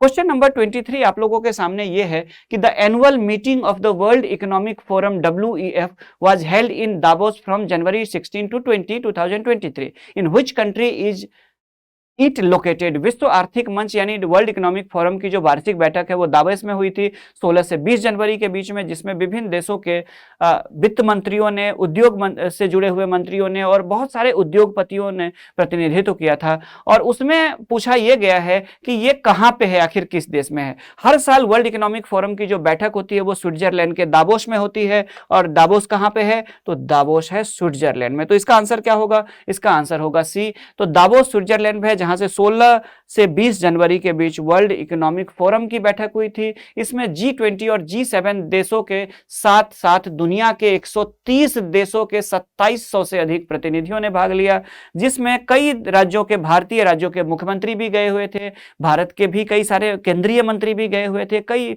उद्योगपति भी गए हुए थे, और इस तरह से वर्ल्ड के कई देशों से। ठीक है, इस बार का जो 2023 का थीम था वो देख लीजिए, cooperation in a fragmented world. Cooperation in a fragmented world जो है वो इस बार का थीम रखा गया था। भारत की तरफ से अगर बात करें तो 4 केंद्रीय मंत्रियों को भारत सरकार ने भेजा था पार्टिसिपेंट करने के लिए।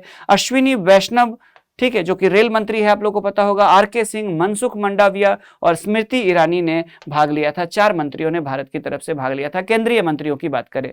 ठीक है, आगे बढ़ते हैं तो वर्ल्ड इकोनॉमिक फोरम की कहां पे है, तो इसकी जो बैठक होती है वो स्विट्जरलैंड के दावोस में इसकी बैठक होती है।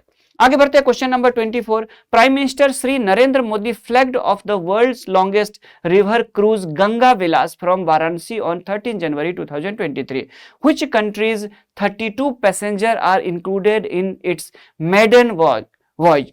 ठीक है, तो प्रधानमंत्री श्री नरेंद्र मोदी ने 13 जनवरी 2023 को विश्व के सबसे लंबे रिवर क्रूज गंगा विलास को वाराणसी से हरी झंडी दिखाकर रवाना किया। इसकी पहली यात्रा में किस देश के 32 यात्री शामिल है? तो आपको बता दूं कि जो गंगा विलास है उसमें स्विट्जरलैंड के 32 यात्रियों को शामिल किया गया है, और स्विट्जरलैंड के 32 यात्रियों को लेकर के जो ये गंगा विलास जो क्रूज है, देख लीजिए, एक लग्जरी क्रूज है। ये 51 दिनों की यात्रा पे निकली है और 3200 किलोमीटर तय करते हुए ये वाराणसी से होते हुए, पटना होते हुए, ये कोलकाता होते हुए, हल्दिया होते हुए, फिर से ये बंगाल की खाड़ी में जाएगी और फिर ये बांग्लादेश में एंटर करेगी और पद्मा नदी से होते हुए जमुना यानी ब्रह्मपुत्र नदी में एंटर करेगी और ये असम में पहुंचेगी, कहां तक? डिब्रूगढ़ तक। इस दौरान 51 दिनों तक इनको वर्ल्ड क्लास 5 स्टार फैसिलिटी, जो 5 स्टार होटल की होती है, वो इनको अवेलेबल कराई जाएगी, और ये भारत का ही नहीं बल्कि दुनिया का सबसे बड़ा क्रूज है। ठीक है, तो गंगा विलास क्रूज वाराणसी से डिब्रूगढ़ की यात्रा पर निकल चुकी है और ये 51 दिनों की यात्रा के बाद ये फाइनली, इसकी उम्मीद है, स्विट्जरलैंड के 32 यात्रियों को लेकर के जा रही है। 1 मार्च 2023 को डिब्रूगढ़ पहुंचने की संभावना। इस दौरान 5 राज्यों के अलावा 27 नदी तंत्र से होकर के 51 दिनों की यात्रा करते हुए ये गंगा तट पर स्थित जो प्रमुख जो क्षेत्र है, जो हेरिटेज है, उनकी यात्रा करते हुए ये डिब्रूगढ़ पहुंचेगी मार्च में। आगे बढ़ते हैं, क्वेश्चन नंबर आप लोग का 25 आप लोग के सामने है कि recently discussed in which state is Shri Sammed Shikhar ji located. हाल ही में चर्चा में रहा श्री संवेद शिखर जी किस राज्य में स्थित है? तो आप लोग को बता दूं कि जैन धर्म से रिलेटेड जो जैन धर्म के लोग हैं उनके पवित्र स्थानों में से एक माना जाता है, क्योंकि उनके गुरु जो पार्श्वनाथ जी थे, उनसे जुड़ा हुआ ये है। और ये जो संवेद शिखर है वो पारसनाथ की पहाड़ी, जिनको पार्श्वनाथ की पहाड़ी भी कहा जाता है, उसकी एक चोटी है, ये उसी क्षेत्र की है, उन्हीं पहाड़ी का पार्ट है ये संवेद शिखर जी। और संवेद शिखर जी पार्श्वनाथ से जुड़े हुए हैं। और ये पार्श्वनाथ कहाँ पे है पहाड़ी? तो झारखंड में है। तो संवेद शिखर कहाँ पे होंगे? झारखंड में होंगे। ये पिछले दिनों इसलिए चर्चा में आ गई क्योंकि इको टूरिज्म के लिए इस क्षेत्र को डेवलप करने की बात भारत सरकार के द्वारा अधिसूचित किया गया था 2018 में, और इसका जैन समुदाय के द्वारा इको जो टूरिज्म के लिए जो इन क्षेत्रों को डेवलप करने की बात हुई थी, इसको लेकर के यहाँ के लोगों के द्वारा जो जैन समुदाय के लोग हैं उनके द्वारा इस इको टूरिज्म एरिया को के रूप में इसे डिक्लेयर करने का विरोध किया गया। उनका ये कहना था कि टूरिस्ट हर तरह के लोग आते हैं, इसको धार्मिक क्षेत्र है, ये इसको धार्मिक पर्यटन क्षेत्र घोषित किया जा सकता है जैन समुदाय के लिए, लेकिन इसे इको टूरिज्म अगर घोषित किया गया तो विभिन्न तरह के पर्यटक आएंगे और हो सकता है मांस मदिरा वगैरह सब का सेवन हो। और जब जैन धर्म आप लोगों को पता होगा कि अहिंसा पे विश्वास करते हैं, तो इनके धार्मिक मान्यता को कहीं ना कहीं कोई ठेस ना पहुंचे, आहत ना हो धार्मिक भावनाएं, और इसीलिए भारत सरकार ने फाइनली इस डिसीजन को वापस ले लिया। तो झारखंड में है संवेद शिखर जी, देख लीजिए, this place is situated in Madhuban area of Giridih district. तो ये झारखंड के गिरिडीह जिला में स्थित है श्री संवेद शिखर जी, और यहीं पे ये पार्श्वनाथ से जुड़े हुए हैं। 1350 मीटर ऊंचा है, पारसनाथ की पहाड़ी पर स्थित है और ये झारखंड की सबसे ऊंची चोटी है। ये 20वें जैन तीर्थकर थे जिनका नाम पारसनाथ था, उनके द्वारा यहाँ पे क्या किया गया था? तो उनको यहाँ पे मोक्ष की प्राप्ति हुई थी, इसे तीर्थराज भी कहा जाता है। 19 में इसे डिक्लेयर किया गया था, अब जाकर के भारत सरकार ने इस डिसीजन को तत्काल प्रभाव से जनवरी 2023 में वापस ले लिया था। इंडिया गेट में आप लोगों को पता होगा कि इसको लेकर के विरोध प्रदर्शन भी किया गया था जैन समुदाय के द्वारा। आगे बढ़ते हैं, क्वेश्चन नंबर 26 आप लोग के सामने है कि which Indian player has been selected by the ICC as the men's टी20 cricketer of the year on the basis of his performance for the year 2060। ICC ने वर्ष 2022 के प्रदर्शन के आधार पर किस भारतीय खिलाड़ी को मेंस टी20 क्रिकेटर ऑफ द ईयर चुना है? तो आप लोग को पता होगा कि मिस्टर 360 डिग्री यानी कि भारत के उभरते हुए जो बल्लेबाज है सूर्य कुमार यादव, जिनका सूर्य जो है वो पूरे 2022 में कभी भी अस्त नहीं हुआ, मिस्टर 360 डिग्री सूर्य कुमार यादव। और टी20 में न सिर्फ इन्होंने बहुत ज्यादा रन बनाए बल्कि इन्होंने 180 के आसपास स्ट्राइक रेट से भी इन्होंने रन बनाए, और कोई दुनिया का ऐसा गेंदबाज जो इनके सामने पड़ा 2022 में, सभी को उन्होंने ऐसे ऐसे शॉट्स लगाए जो क्रिकेट के कॉपी बुक में कहीं पे नहीं है। ऐसे शॉट्स, अनएक्सपेक्टेड शॉट्स लगाए और कॉन्फिडेंस हिला के रख दिया था कई गेंदबाजों का इन्होंने। तो इनको टी20 क्रिकेटर ऑफ द ईयर चुना है आईसीसी ने। आईसीसी ने आईसीसी अवार्ड्स 2022 जो है वो घोषित कर दिया है, और उसी के तहत सूर्य कुमार यादव जो भारत के हैं, इनको टी20 क्रिकेटर ऑफ द ईयर चुना गया है। बाकी खिलाड़ियों की भी लिस्ट देख लीजिए। जैसे आईसीसी के द्वारा क्रिकेटर ऑफ द ईयर जो है वो पाकिस्तान के कप्तान जो है, ये बेसिकली जो परफॉर्मेंस है 1 जनवरी 2022 से 31 दिसंबर 2022 यानी 2022 के पूरे साल भर के प्रदर्शन के लिए, तो क्रिकेटर ऑफ द ईयर जो है वो बाबर आजम जो कि पाकिस्तान के कप्तान है, उनको men's cricketer of the year चुना गया है, यानी इस साल का सबसे अच्छा क्रिकेटर है। सभी फॉर्मेट की बात हो रही है यहाँ पे, और अलग अलग फॉर्मेट को लेकर के इंडिविजुअल्स की बात करें तो men's test cricketer of the year जो है वो इंग्लैंड के ऑलराउंडर बेन स्टोक्स को दिया गया है, चुना गया है। बाबर आजम को ODI cricketer of the year चुना गया है, पाकिस्तान के बाबर आजम को, और भारत के सूर्य कुमार यादव को टी20 क्रिकेटर ऑफ द ईयर चुना गया है।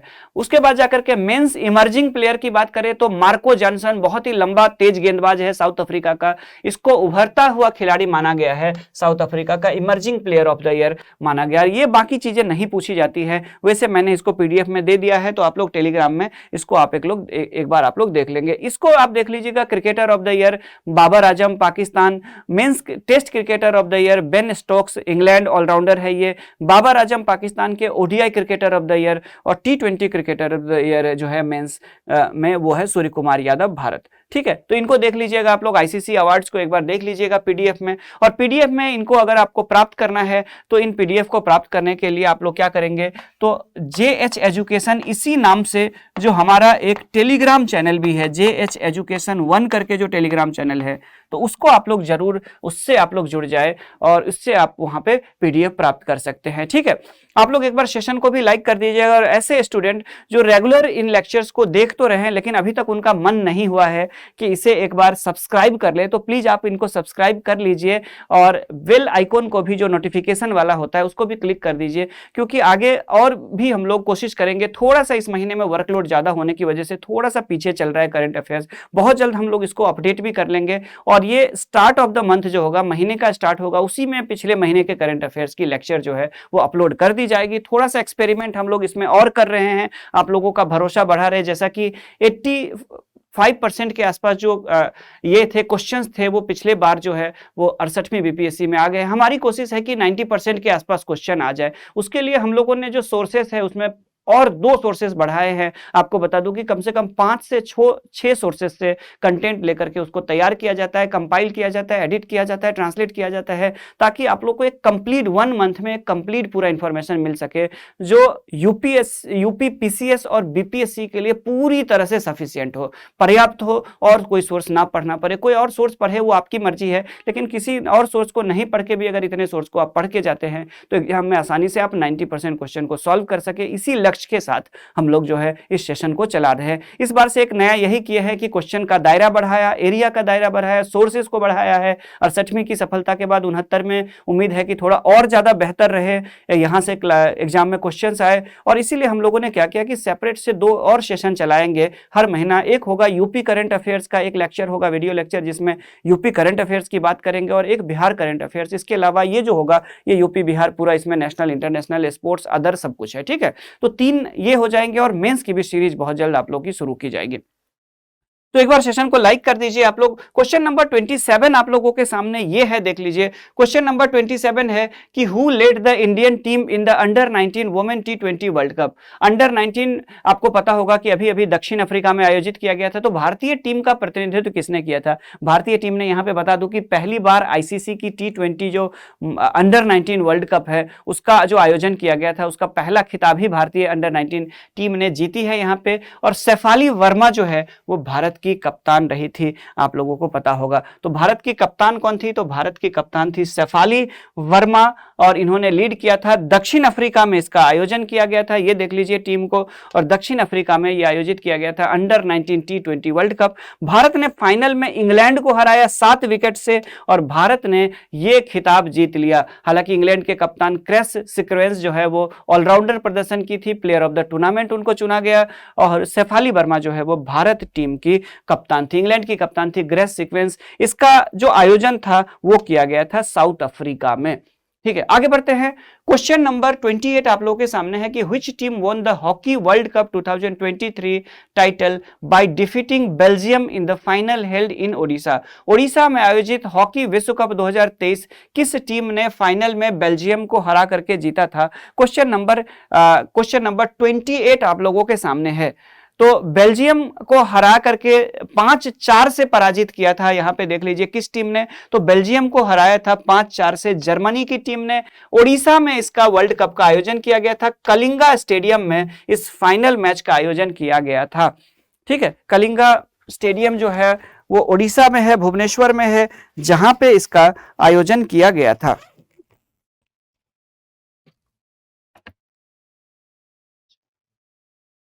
थोड़ा सा 1 मिनट, थोड़ा सा मैं पानी पी लूं उसके बाद।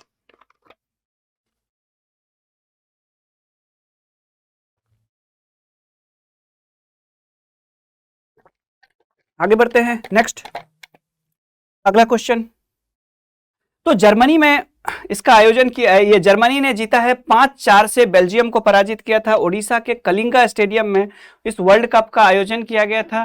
फाइनल मैच में 5-4 से जर्मनी ने बेल्जियम को हरा करके ये खिताब जीता है। हालांकि विश्व कप में सबसे ज्यादा बार जो खिताब की बात करें तो पाकिस्तान ने अभी तक 4 बार जीता है, जर्मनी ने 3 बार इस कप को, जर्मनी ने इस कप को 3 बार जीता है। 20-25 मिनट और लगेगा, 20 मिनट। ठीक है, ओके, कोई है ना अंदर? अभी आप लोग है ना? चलिए आगे, नेक्स्ट। उसके बाद क्वेश्चन नंबर 29 आप लोगों के सामने है कि which Indian song has been selected for best original song at the prestigious 80th golden globe award. प्रतिष्ठित 80वें गोल्डन ग्लोब पुरस्कारों के अंतर्गत किस भारतीय गाने को बेस्ट ओरिजिनल सॉन्ग के लिए चुना गया है?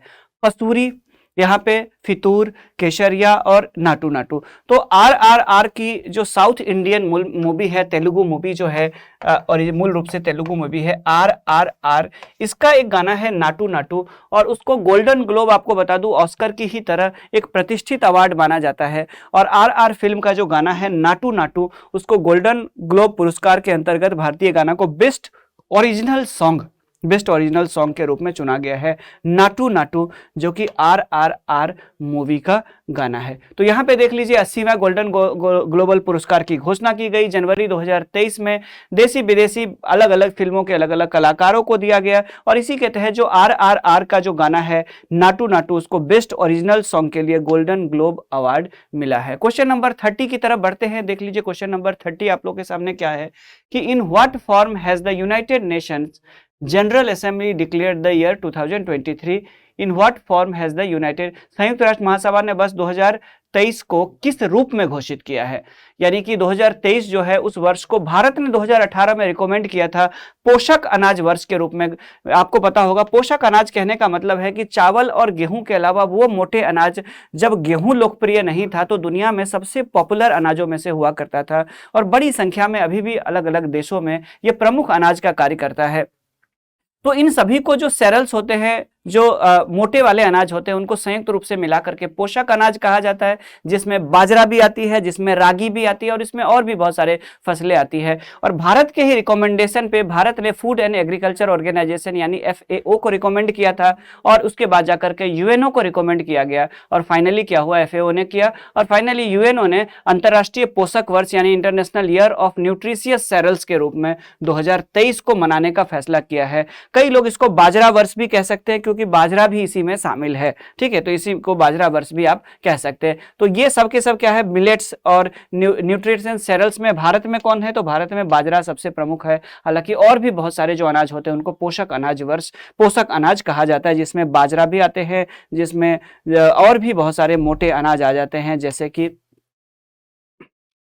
ठीक है, रागी और उसके अलावा अन्य, ठीक है। तो पोषक अनाज वर्ष के रूप में मनाने का फैसला किया गया है, जिसमें सोरगम भी आ जाते हैं, छोटा बाजरा भी आ जाता है, बाजरा भी, वरीगा भी, मिलेट्स भी, ये सब मिला करके पोषक अनाज वर्ष संयुक्त राष्ट्र ने मनाने का फैसला किया है। भारत के रिकमेंडेशन पे भारत ने FAO को रिकमेंड किया था और FAO ने संयुक्त राष्ट्र को। ठीक है, आगे बढ़ते हैं। क्वेश्चन नंबर 31 है कि under a vision the All India Football Federation has set a target of making India among the top 4 football nations in Asia by which year. अखिल भारतीय फुटबॉल महासंघ ने एक विजन के तहत किस वर्ष तक भारत को एशिया में शीर्ष 4 फुटबॉल देशों में शामिल करने का लक्ष्य रखा है।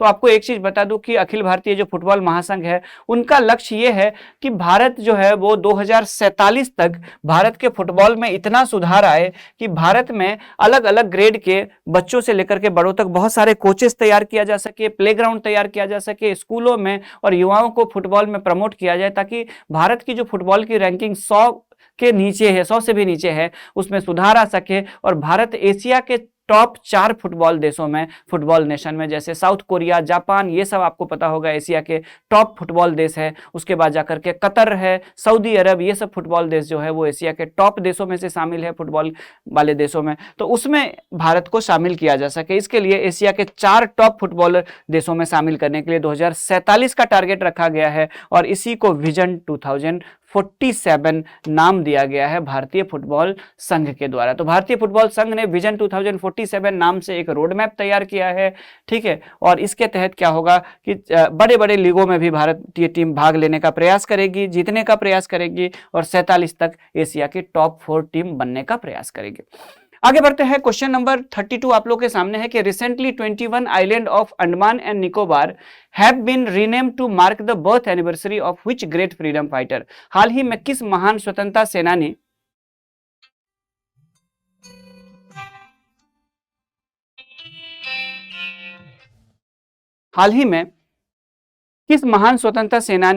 के जन्म दिवस को हाल ही में किस महान स्वतंत्रता सेनानी के जन्म दिवस के उपलक्ष्य में अंडमान और निकोबार के 21 द्वीपों को के नाम में परिवर्तन किया गया है। ठीक है, तो 21 द्वीपों के नाम में परिवर्तन किया गया। तो आप लोगों को पता होगा कि महान स्वतंत्रता सेनानी है नेताजी सुभाष चंद्र बोस। 23 जनवरी को क्या मनाते हैं हम लोग, तो नेताजी सुभाष चंद्र बोस की जो बर्थडे है वो हम लोग मनाते हैं, कितना, तो 23 जनवरी को मनाते हैं। और इसको भारत सरकार ने पिछले साल किस रूप में, पराक्रम दिवस के रूप में मनाने का फैसला किया था। और इन्हीं के बर्थडे के उपलक्ष्य में 23 जनवरी 2023 को भारत सरकार ने डिक्लेयर किया है अंडमान निकोबार के, ठीक है, अंडमान निकोबार के बात करें तो 21 द्वीपों के नाम उन लोगों के नाम पे रखे गए हैं महान स्वतंत्रता सेनानी के उपलक्ष्य में। अंडमान निकोबार के 21 द्वीपों के नाम में परिवर्तन किए गए हैं और ऐसे व्यक्तियों के नाम पे रखे गए हैं जो भारत की तरफ से अगर बात करें तो युद्ध में भारतीय सेना का नेतृत्व किया हो और जिन्होंने ठीक है, जिन्होंने क्या किया हो, तो जिनको पराक्रम के लिए अगर आप देखेंगे तो परमवीर चक्र दिया गया। परमवीर चक्र आपको पता होगा सर्वोच्च बलिदान है। तो भारत में जिन जिन लोगों ने परमवीर चक्र प्राप्त किए थे मरणोपरांत यानी शहीद हुए थे, उनके नाम पे रखा गया है। इन द्वीपों के 21 द्वीपों के नाम चेंज किए गए हैं और ये इससे पहले भी चेंज किए गए थे चूंकि ये नेताजी सुभाष चंद्र बोस से जुड़े हुए हैं। तो नेताजी सुभाष चंद्र बोस के जन्म दिवस को हम लोग मनाते हैं हर साल, किस रूप में मनाते हैं, 23 जनवरी को हर साल हम लोग मनाते हैं पराक्रम दिवस के रूप में। और उसी के उपलक्ष्य में अंडमान निकोबार द्वीप समूह के 21 द्वीपों के नाम में परिवर्तन किया गया था। आगे बढ़ते हैं, क्वेश्चन नंबर 33 है कि with the aim of providing irrigation facilities in the drought prone Bundelkhand region of Uttar Pradesh, work is being done on interlinking of which two rivers. Uttar Pradesh के सूखाग्रस्त बुंदेलखंड क्षेत्र में सिंचाई सुविधा उपलब्ध कराने के उद्देश्य से किन दो नदियों को आपस में जोड़ने पर कार्य किया जा रहा है। तो आपको बता दूं कि बुंदेलखंड जो है वो उत्तर प्रदेश में पड़ता है, मध्य प्रदेश की सीमा पर स्थित है, और यहाँ पे केन और बेतवा ये दोनों यमुना नदी की सहायक नदी है, और इनको आपस में इंटरलिंक करके उनको जोड़ा जाएगा। ये देख लीजिए यहाँ पे, ठीक है, बेतवा और केन नाम की दो नदी है। ये है, देख लीजिए यहाँ पे, ये बेतवा रिवर है, इधर से जा रही है, और ये यहाँ पे देखेंगे तो ये केन नदी है, और ये दोनों नदी जो है इनको आपस में इंटरलिंक किया जाएगा। ये दोनों नदी आपस में ऐसे करके आपस में जोड़ा जाएगा ताकि इस बुंदेलखंड क्षेत्र में सिंचाई के लिए पानी की दिक्कत ना हो। मध्य प्रदेश और उत्तर प्रदेश दोनों में ये बुंदेलखंड क्षेत्र आती है, आप लोगों को पता होगा, ठीक है, इसकी एक अलग संस्कृति। आगे जाकर के ये नदियां जो है वो यमुना नदी में आकर के मिल जाती है। देखिए ये हमीरपुर के पास, और ये भी नदी आगे जाकर के मिल जाती है। ये यमुना की सहायक नदी है। यमुना की दक्षिण की तरफ से जैसे यमुना जा रही है तो यमुना की 4 सहायक नदियां यमुना में मिलती है, 4 बड़ी सहायक नदियां जिसमें दक्षिण की तरफ से मिलती है। एक का नाम है, आप लोगों को पता होगा, चंबल, उसके बाद जाकर के सिंध, उसके बाद जाकर के बेतवा और केन, ये चारों। हालांकि चंबल में भी और सारी नदियां मिलती है, चाहे वो पार्वती नदी की बात हो, उसके बाद क्षिप्रा नदी की बात हो, चाहे वो बनास नदी की बात हो, तो इस तरह से। और चंबल यमुना में मिलती है, और उसके बाद इधर से चंबल के बाद सिंध नदी, बेतवा नदी और केन नदी ये यमुना में मिल जाती है, और यमुना खुद जाकर के प्रयागराज में गंगा नदी में मिल जाती है। तो यहाँ पे जो क्वेश्चन ये है कि कौन से दो नदियों को जोड़ा जाएगा, कहां के लिए, बुंदेलखंड क्षेत्र में सिंचाई के लिए, तो केन और बेतवा, यानी बेतवा और केन नाम की जो दो नदियां हैं उनको आपस में इंटरलिंक किया जाएगा। नदी जोड़ो परियोजना के तहत ये किया जाएगा, जिससे भविष्य में बुंदेलखंड के जो क्षेत्र है वहां पे पेयजल और सिंचाई की दिक्कत ना हो। तो केन बेतवा, इसका नाम ही रखा गया KBLP, Ken Betwa link project. KBLP आप लोगों को याद रहेगा कहां पे है, बुंदेलखंड, तो उत्तर प्रदेश और मध्य प्रदेश में। ये ज्यादातर भारत के पिछड़े हुए क्षेत्र है क्योंकि यहाँ पे बारिश उतनी ज्यादा नहीं होती है, तो यहाँ पे सिंचाई और पेयजल की सुविधा उपलब्ध हो पाएगी।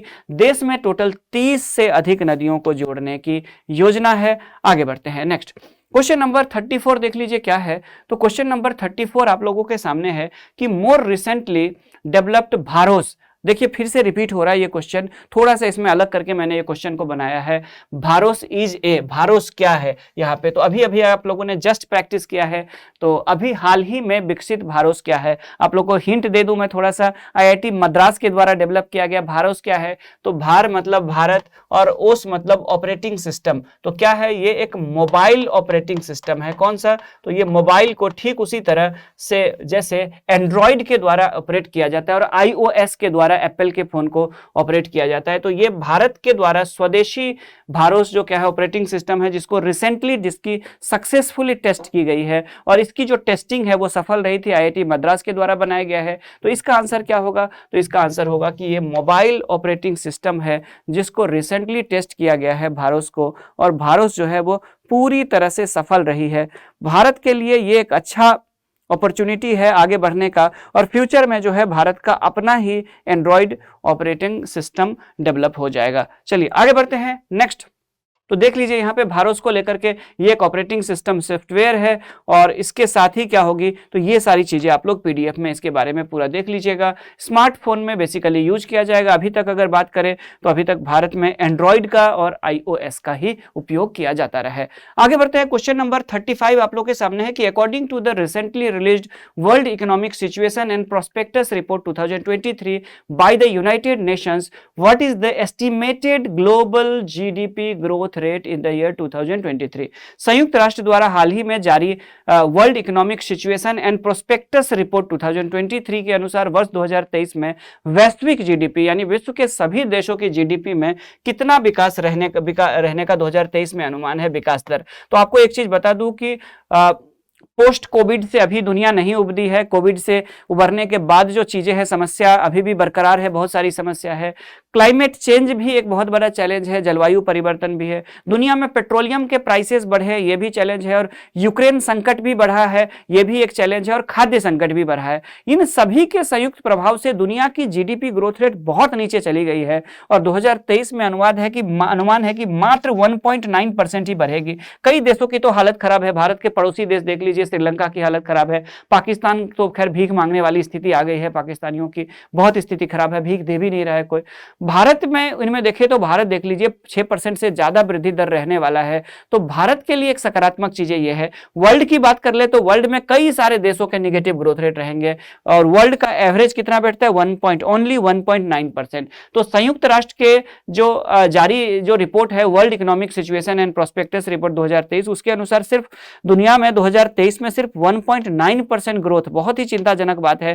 पूरी दुनिया में स्थिति खराब है, कोविड-19 महामारी, यूक्रेन संकट, खाद्य संकट, ऊर्जा संकट, इन्फ्लेशन रेट जो बढ़ रही है, इंक्रीज हो रही है, उसके बाद जाकर के कई ऋणों के साथ कई सारे शर्त लगा दी गई है, जैसे पाकिस्तान के साथ आपने देखा होगा कि आईएमएफ से लोन तो मांग रहा है, लेकिन आईएमएफ कई सारे शर्तें लगा रहा है। कई देशों में जलवायु आपातकाल घोषित किए गए हैं, यानी ऐसे प्रोजेक्ट्स नहीं चलाए जाएंगे जो क्लाइमेट को नुकसान पहुंचे। तो इन सब कारणों से सिर्फ 1.9% ही ग्रोथ रेट रहेगी पूरी दुनिया में 2023 में संयुक्त राष्ट्र के अनुसार।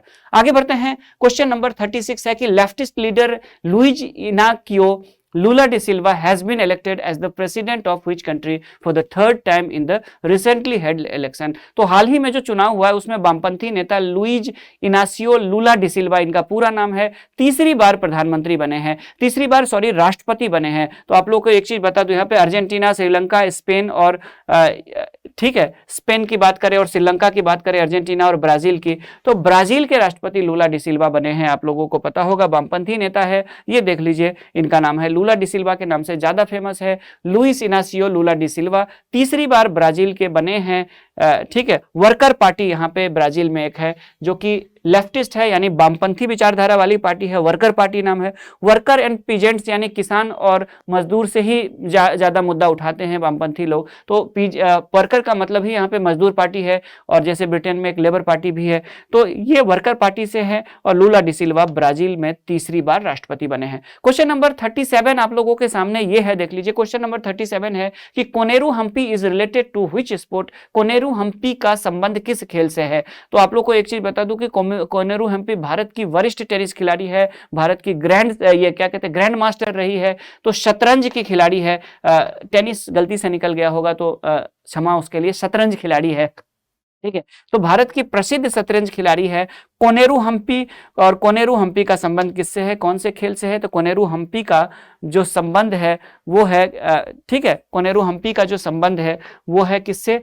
तो वो है शतरंज से, ठीक है। देख लीजिए यहाँ पे कोनेरू हम्पी बेसिकली चेस से रिलेटेड है ये, और अभी हाल ही में कोनेरू हम्पी ने 30 दिसंबर 2022 को FIDB वर्ल्ड ब्लिट्ज शतरंज चैंपियनशिप महिला वर्ग में रजत पदक जीता था, इसीलिए फिर से चर्चा में आ गई थी, ठीक है। अलमाटी कजाकिस्तान में इसका आयोजन किया गया था, तो दिसंबर का एक न्यूज छूट गया था जिसको मैंने जनवरी में इंक्लूड कर लिया है। आगे बढ़ते हैं, एक और इंफॉर्मेशन दे दूं कि ऐसे स्टूडेंट्स जो 2023 के यूपीपीसीएस में बहुत सारे बदलाव किए गए हैं, तो 2023 के जो यूपीपीसीएस की तैयारी कर रहे हैं स्टूडेंट्स, उनके लिए ये करंट अफेयर्स पूरा सफिशिएंट है, आप लोगों को बता दूं, पर्याप्त है। और उनका चूंकि मई में एग्जाम होना है, तो उनको क्या करना है, यूपीपीसीएस वालों को मैं थोड़ा सा गाइड कर देता हूं। तो यूपीपीसीएस वालों को इस करंट अफेयर्स को कहां से कहां तक कवर करना है, जो मेरे मंथली न्यूज है इसमें जो पूरी सीरीज जा रही है 22 की, और ये आज से 23 की सीरीज शुरू हो गई है। तो इसमें चूंकि मई में एग्जाम है, तो आप लोगों को इसमें जून 2022 से लेकर के, ठीक है, जून 2022 से लेकर के आप लोगों को कवर करना है यहाँ पे, या मई 2022 से, एक मिनट, क्योंकि मई में एग्जाम है तो अप्रैल में क्वेश्चन बनेगी, और अप्रैल में क्वेश्चन बनेगी तो मार्च तक के न्यूज को ले लेंगे, या अप्रैल का भी न्यूज ले लेंगे अगर वो, तो आपको यहाँ पे कवर करके जाना है मई 2022 से। जो मेरे वाले करंट अफेयर्स की जो सीरीज है उसमें आप पिछले जाकर के वीडियो देख लीजिए, मई 2022 से लेकर के इसमें आपको कवर करना है अप्रैल 2023 तक कवर करके जाइए, ठीक है। ये यूपीपीसीएस के वालों के लिए है। और बिहार का एग्जाम चूंकि आप लोगों को पता है मई 2022 से अप्रैल 2023 तक आपको जो अंक है वो आप लेक्चर्स 12 लेक्चर्स कवर कर लीजिए, आप लोग का हो जाएगा। उसके अलावा यूपी का तो मैं अलग से करा ही दूंगा, आप एक सीरीज भी चला रहे। बिहार वाले जो स्टूडेंट हैं जिनको 69th बीपीएससी देना है उनके लिए आप बता दूं कि कई सारे स्टूडेंट्स के सवाल आते हैं। तो 69th वाले बीपीएससी का जो एग्जाम है वो 30 सितंबर को होने वाला है, तो सितंबर के पहले वीक तक क्वेश्चन बन जाएगी। तो इसमें आपको कवर कहां तक करना है, तो आपको कवर करना है सितंबर से लेकर के सितंबर 2022 के जो न्यूज है वो आप लोग जाकर के वीडियो उसको देखिए, वहां से शुरू कर दीजिए 69th वाला अपना तैयारी। और आपको कहां तक लेना है, तो आपको लेना है अगस्त 2000, ठीक है, जिसको मैं सितंबर के फर्स्ट वीक में करा दूंगा अगस्त 2023 तक। सितंबर 2023 में क्वेश्चन बनने शुरू हो जाएंगे और सितंबर के लास्ट में एग्जाम है, इसीलिए अगस्त महीने तक का पूरा कवर करेंगे। तो आप लोग भी 12 महीने का जो नेशनल इंटरनेशनल है ये भी करके जाइए और अलग से बिहार करंट अफेयर्स भी करा देंगे। तो बीपीएससी वालों को जो 30 सितंबर को एग्जाम देंगे 69वीं बीपीएससी, वो सितंबर 2022 से अगस्त 2023 तक के 12 अंक प्लस बिहार करंट अफेयर्स का अलग से करके जाइए। जो यूपीपीसीएस जो मई में देने जा रहे हैं वो अप्रैल 2023 तक कवर कर लीजिए। पिछले साल के आप ले लीजिए, वहां से मई से लेकर के मई 2022 से लेकर के अप्रैल 2023 तक कवर करके जाइए। बाकी जो यूपी स्पेसिफिक करंट अफेयर्स है और बिहार स्पेसिफिक करंट अफेयर्स है उसको मैं अलग से सीरीज के रूप में आप लोगों को करा दूंगा। इस बार से कोशिश होगी कि वो भी मंथली हो जाए। तो जुड़े रहिएगा हम लोगों के साथ आप लोग, और एक बार आप लोग सेशन को लाइक कर दीजिए और आगे क्वेश्चन जो नेक्स्ट क्वेश्चन है 38 उसकी तरफ हम लोग बढ़ते हैं। तो एक बार सेशन को भी लाइक कर दीजिए, अपने मित्रों के साथ भी शेयर कर लीजिए। और आप लोगों से एक आग्रह है कि ऐसे स्टूडेंट जो लेक्चर्स को तो रेगुलर देख रहे हैं लेकिन वो अभी तक उन्होंने चैनल को सब्सक्राइब नहीं किया है, तो प्लीज आप लोगों के लिए इतना एफर्ट लगा रहे हैं। आप लोगों को बता दूं कि मुखर्जी नगर में सुबह से शाम तक, मैं पिछले अगर बात करूं तो सुबह से शाम तक मुखर्जी नगर, करोल बाग, दो बड़ी संस्थानों में पढ़ाने के बाद समय निकाल करके थके हुए, मानसिक रूप से भी थके हुए रहते, उसके बावजूद मैंने ये एक सीरीज चलाया है कि मुखर्जी नगर में सिर्फ इसलिए नहीं आए थे कि सिर्फ स्टूडेंट्स को, वैसे स्टूडेंट्स को पढ़ाए जो फी देने में सक्षम है। ऐसे स्टूडेंट्स को भी आज चूंकि ऑनलाइन से देखिए इतना फायदा ये है कि शायद जीवन में ये सौभाग्य मुझे प्राप्त नहीं होता। यूट्यूब और ऑनलाइन का फायदा ये है कि हम लोग उस रिमोट एरिया के वैसे छात्रों से भी जुड़ पाएंगे जिनके पास इतनी फी नहीं है कि वो शहरों में आकर के पढ़ सके या महंगे कोर्स खरीद सके। तो मेरा मकसद भी यही है, चैनल में डिस्क्रिप्शन में भी मैंने यही लिखा हुआ और इस चीज को मैं हमेशा मेंटेन भी करने की कोशिश करूंगा। अगर फ्यूचर में कोई ऐसा कोर्स भी लॉन्च किया जाता है इस चैनल के या इस ऑनलाइन प्लेटफॉर्म के माध्यम से, तो उसकी भी फी होगी, ऐसे कोर्सेज जो पेड कोर्स भी होगी तो उसकी भी फी होगी, वो इतना कम होगा कि किसी भी छात्र को दिक्कत नहीं होगी भविष्य में। ठीक है, तो मेरा ये वादा रहेगा। तो आप लोग प्लीज सेशन को भी लाइक कर दीजिए और अपने मित्रों के साथ भी शेयर कर दीजिए इसको, ताकि वो भी इसे सब्सक्राइब कर ले इस चैनल को। चैनल ही नहीं है बल्कि ये ओवरऑल एक एजुकेशन के लिए एक हब बनने जा रही है फ्यूचर में। आप लोग सौभाग्यशाली होंगे जो शुरुआती से ही इससे जुड़े होंगे, आप लोग मेरे दिल में हमेशा रहेंगे। आगे बढ़ते हम लोग, क्वेश्चन नंबर 38 है कि which public sector company has started India's first green hydrogen fusion project. तो सार्वजनिक क्षेत्र की किस कंपनी ने भारत की पहली हरित हाइड्रोजन सम्मिश्रण परियोजना की शुरुआत की है। तो हरित हाइड्रोजन सम्मिश्रण के तहत क्या किया जाएगा, तो इसमें आप लोगों को एक चीज बता दूं कि ग्रीन हाइड्रोजन जो है, जो नॉर्मल जो पाइप्ड गैस होती है उसके साथ मिक्स करके जो ग्रीन हाइड्रोजन गैस है उसको सप्लाई की जाएगी, और ये सूरत में किया गया है और ये एनटीपीसी के द्वारा इसकी शुरुआत की गई। तो एनटीपीसी के द्वारा जो सूरत में जो हाउसिंग प्रोजेक्ट्स है उनमें क्या किया गया है एनटीपीसी के द्वारा, तो एनटीपीसी के द्वारा इसमें किया जाएगा क्या, तो ग्रीन हाइड्रोजन की पाइप के द्वारा सप्लाई की जाएगी एनटीपीसी लिमिटेड के द्वारा। तो यहां पे देख लीजिए, तो बिजली कंपनी एनटीपीसी ने कवास जो टाउनशिप है कहां पे, सूरत में है, वहां पे हाइड्रोजन सम्मिश्रण परियोजना की शुरू की है। ग्रीन हाइड्रोजन गैस को क्या किया जाएगा, पाइप्ड नेचुरल गैस जो पीएनजी की आपूर्ति की जा रही है उसके साथ ही, यानी जो पाइप्ड नेचुरल गैस जो घरों में जो पीएनजी की सप्लाई की जा रही है तो उसमें मिक्स करके इसको ग्रीन हाइड्रोजन को मिक्स करके सफलतापूर्वक कवास जो टाउनशिप है जो कि सूरत में है उसमें सप्लाई एनटीपीसी के द्वारा किया जा रहा है। आगे बढ़ते हैं, क्वेश्चन नंबर 39 है कि which country has become the first in Asia to launch Which country has become the first in Asia to launch hydrogen powered urban trains in January 2023? तो जनवरी 2023 में हाइड्रोजन संचालित शहरी ट्रेनों को लॉन्च करने वाला एशिया का पहला देश है। तो आप लोग को एक चीज बता दूं कि जर्मनी जो है वो विश्व का पहला देश है जिसने 2022 में ट्रेनों का पूरा एक वो निकाला था, बड़ी संख्या में एक काफिला ही एक उन्होंने बनाए थे जो हाइड्रोजन से चलने वाली ट्रेनें थी, हाइड्रोजन संचालित ट्रेन थी। और एशिया में चाइना जो है उसने जनवरी 2023 में इस अचीव किया है, इस उपलब्धि को अचीव कर लिया है उसने, जिसके तहत क्या होगा तो हाइड्रोजन से ट्रेन चलाने की बात की गई है। तो चीन में हाइड्रोजन संचालित ट्रेन की शुरुआत हुई है जनवरी में 2023 में, और ये विश्व का दूसरा देश बना है और एशिया का पहला देश बन गया है। ठीक है, तो पहला देश जर्मनी है, उसके बाद विश्व में दूसरा चाइना है और चाइना एशिया का पहला देश है। भारत भी इसी नक्शे कदम पर चल रहा है और भारत को भी आपको पता है कि जीरो कार्बन इमिशन यानी 0% कार्बन के उत्सर्जन का लक्ष्य 2070 तक का है। तो इसी के तहत भारत में भी क्लीन एनर्जी की, स्वच्छ ऊर्जा की बात हो रही है और अलग अलग प्रोजेक्ट चल रहे हैं। इसी के तहत भारत में भी उम्मीद है कि हाइड्रोजन फ्यूल सेल से चलने वाली जो ट्रेनें हैं वो इस साल के अंत तक यानी 2023 तक भारत में शुरुआत की जा सकती है, जैसा कि उम्मीद है।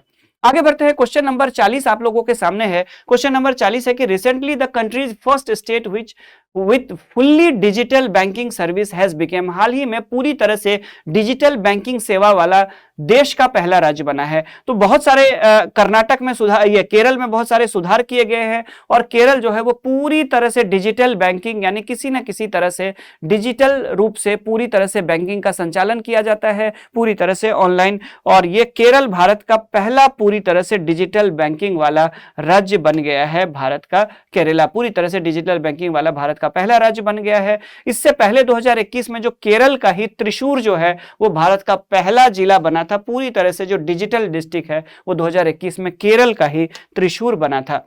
आगे बढ़ते हैं, क्वेश्चन नंबर 41 आप लोग के सामने है कि according to the Central Pollution Control Board CBCP, ठीक है CPCB, India's most polluted city in terms of air pollution in 2022 is, केंद्रीय प्रदूषण नियंत्रण बोर्ड सीपीसीबी के अनुसार 2022 में वायु प्रदूषण के मामले में भारत का सर्वाधिक प्रदूषित शहर है। तो वायु प्रदूषण के मामले में जो भारत का सर्वाधिक प्रदूषित शहर है वो पीएम जो मटेरियल होती है उनके आधार पर अगर हम लोग देखें, मॉलिक्यूल्स के आधार पर देखें, पीएम मॉलिक्यूल्स के आधार पर देखें तो ये दिल्ली जो है वो भारत का सबसे प्रदूषित शहर बन चुका है।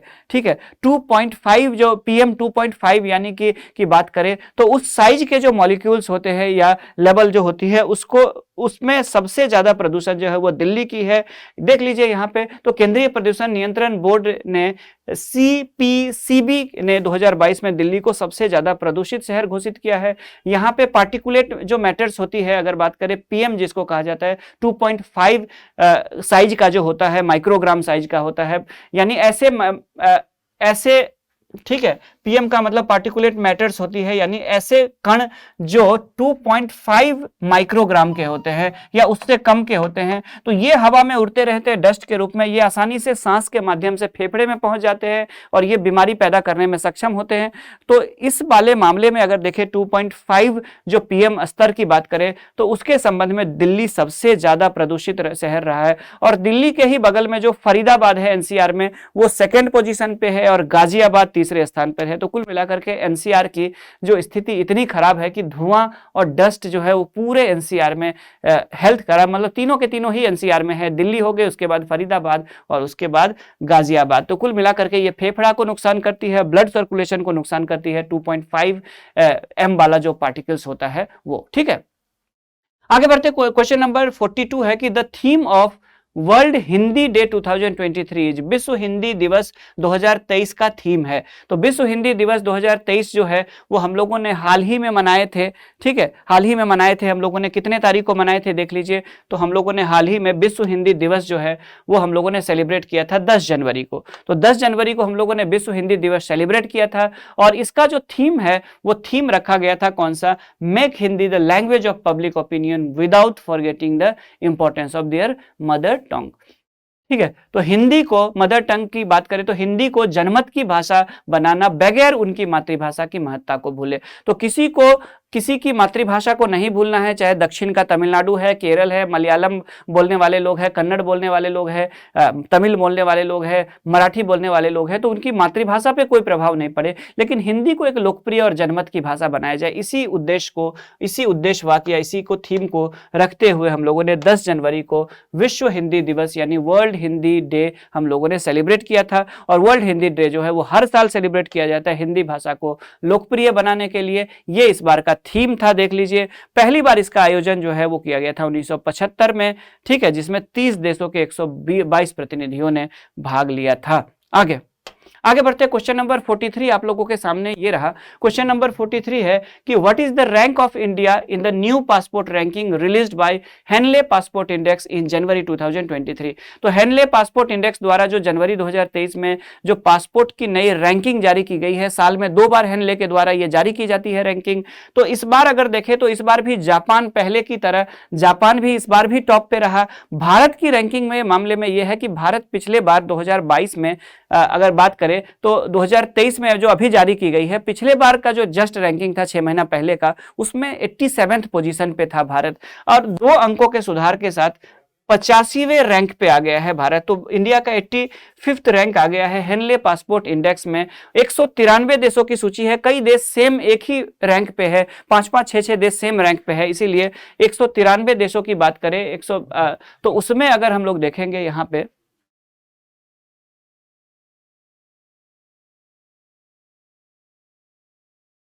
ठीक है, 109 में रैंक के साथ अफगानिस्तान की बात करें तो 193 देशों की भले ही रैंकिंग है, 192 गंतव्य देश की बात करें तो उसके मामले में नंबर 1 पे कौन है? 193 में से 192 देशों में जापान के लोग जा सकते हैं, और उन देशों में बिना पासपोर्ट मतलब उनकी पासपोर्ट इतनी ताकतवर है या इतना प्रतिष्ठित है कि उनको आसानी से वहां पे वीजा मिल जाएगी, या बिना वीजा के जा सकते हैं, वहां पहुंच करके भी वीजा ले सकते हैं। तो जापान की ये प्रतिष्ठा है, बाकी 192 देशों में वो आसानी से पहुंच सकते हैं। उसके बाद सिंगापुर और दक्षिण कोरिया का स्थान है। भारत 2 अंकों के सुधार के साथ भारत की स्थिति में सुधार आया है, भारत 85वें स्थान पर है, और सबसे जो बेकार रैंक है वो अफगानिस्तान का 109वां। आप बोलेंगे 193 देश है, तो कई सारे देश है जो एक ही रैंक पे 7-7, 10-10 देश को सेम रैंक मिल गई है, एक ही कैटेगरी में रखा गया। तो इस हिसाब से सबसे जो नीचे का रैंक है वो 109th रैंक है, और 109th रैंक पे कौन है? तो 109th रैंक पे अफगानिस्तान है। अफगानिस्तान का पासपोर्ट लेकर के किसी देश में जाएंगे तो आसानी से उस देश में उनको वीजा नहीं मिलेगा। क्वेश्चन नंबर 44 यहां पे ये है, देख लीजिए। क्वेश्चन नंबर 44 है कि the theme of national youth day 2023, राष्ट्रीय युवा दिवस 2023 का थीम है। आप लोग को पता होगा कि स्वामी विवेकानंद के जो जन्म दिवस है, स्वामी विवेकानंद का जो जन्म दिवस हम लोग 12 जनवरी को राष्ट्रीय युवा दिवस के रूप में मनाते हैं। और इस बार जो 12 जनवरी को हम लोगों ने जब राष्ट्रीय युवा दिवस मनाया था, नेशनल यूथ डे मनाया था इस बार, तो इस बार का जो थीम है वो रखा गया था डेवलप्ड यूथ डेवलप्ड इंडिया, विकसित युवा विकसित भारत। ये 2023 का थीम रखा गया था। ठीक है, 12 जनवरी को हम लोगों ने स्वामी विवेकानंद के जन्म दिवस को राष्ट्रीय युवा दिवस के रूप में मनाया, और इसकी जो शुरुआत हुई थी वो हुई थी 1984 में। 1984 से इनके जन्म दिवस को राष्ट्रीय युवा दिवस के रूप में मनाने की शुरुआत हुई थी। आगे बढ़ते हैं। क्वेश्चन नंबर 45 है, इन 2023 the 28th United Nations climate change conference COP28 will be held in 2023। ठीक है, 2023 में संयुक्त राष्ट्र के 28वें जलवायु परिवर्तन सम्मेलन का आयोजन किया जाएगा।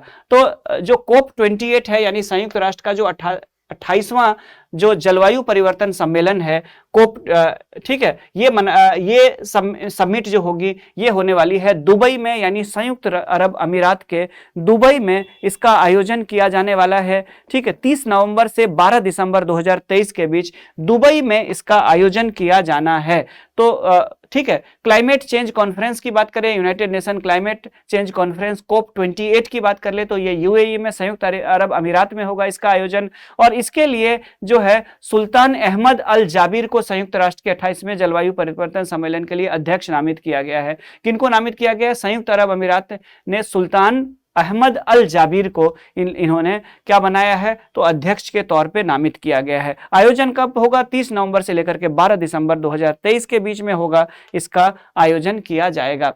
उसके बाद जाकर के देख लीजिए, ये तो 45 क्वेश्चंस थे आप लोगों के जो करंट अफेयर्स से जनवरी 2000, मैंने कहा था जैसा कि आप लोगों को कि करंट अफेयर्स का दायरा इतना बढ़ा देंगे कि 90% क्वेश्चन आप लोगों के उसमें से आ जाए इसी क्लास से। 12 कभी भी जाए तो 12 महीने के जो 12 अंक है उसको और बिहार करंट अफेयर्स के 12 जो ये है महीने के जो लेक्चर्स है उसको अगर आप करके चले जाएंगे तो बिहार एग्जाम बहुत आसानी से अच्छे से आपके क्वेश्चन सॉल्व हो जाएंगे। यूपी करंट अफेयर्स और ये पूरा करंट अफेयर्स 12 महीना जो जो मंथ मैंने बताया करके जाएंगे तो यूपी में भी आपको बहुत हद तक सपोर्ट मिलेगा। ठीक है, तो आप लोग एक बार सेशन को लाइक कर दीजिए। कुछ उस 45 क्वेश्चन के अलावा कुछ ऐसे न्यूज भी थे जो क्वेश्चन जिनको हम लोगों ने सिर्फ न्यूज के फॉर्म में आप लोगों के सामने अवेलेबल कराया है ताकि आपका प्रैक्टिस हो सके। और इसके इन सभी पीडीएफ के लिए आप लोगों को पता है कि जो हमारा टेलीग्राम चैनल है जहां पे सभी लेक्चर्स के पीडीएफ अवेलेबल है, उसी पे आप जाएंगे तो JH एजुकेशन 1 नाम से जो टेलीग्राम है उसको ज्वाइन कर लीजिए और उस पे आप लोगों को ये सारे न्यूज आप लोगों को मिल जाएंगे, पूरी पीडीएफ शेयर कर दिया जाता है। ठीक है, आगे से एक और नई प्लानिंग करेंगे और वो प्लानिंग ये होगी कि जब आप लोग के एग्जाम के 20-25 दिन रह जाएंगे तो पूरे एक साल का जो करंट अफेयर्स होगा उसको प्रिंटेबल वाला फॉर्म में यानी A4 साइज में प्रिंट करा करके जो पीडीएफ होती है जिसको आप प्रिंट करा करके भी आसानी से पढ़ सकते हैं, उस फॉर्म में भी टेलीग्राम पे ही शेयर किया जाएगा। आगे जो यूपी में और बिहार में जो ऐसे पूछा जाता है निबंध, उसके भी फॉर्मेट आप लोगों के साथ मैं शेयर करूंगा। मेंस की सीरीज भी चलाने वाला हूं जिसमें current affairs, national international, IR से related topic, social issue, political issue से रिलेटेड, ज्योग्राफिकल इशू से रिलेटेड जो करंट अफेयर्स की चीजें होंगी, मेंस होगी, उस पर भी डिस्कशन होगा, आंसर राइटिंग पे भी चर्चा की जाएगी। तो आप लोग हमारे साथ जुड़िए और ऐसे स्टूडेंट जो लगातार फॉलो तो कर रहे हैं लेकिन अभी तक चैनल को सब्सक्राइब नहीं किया है तो आप लोग चैनल को प्लीज सब्सक्राइब कर ले।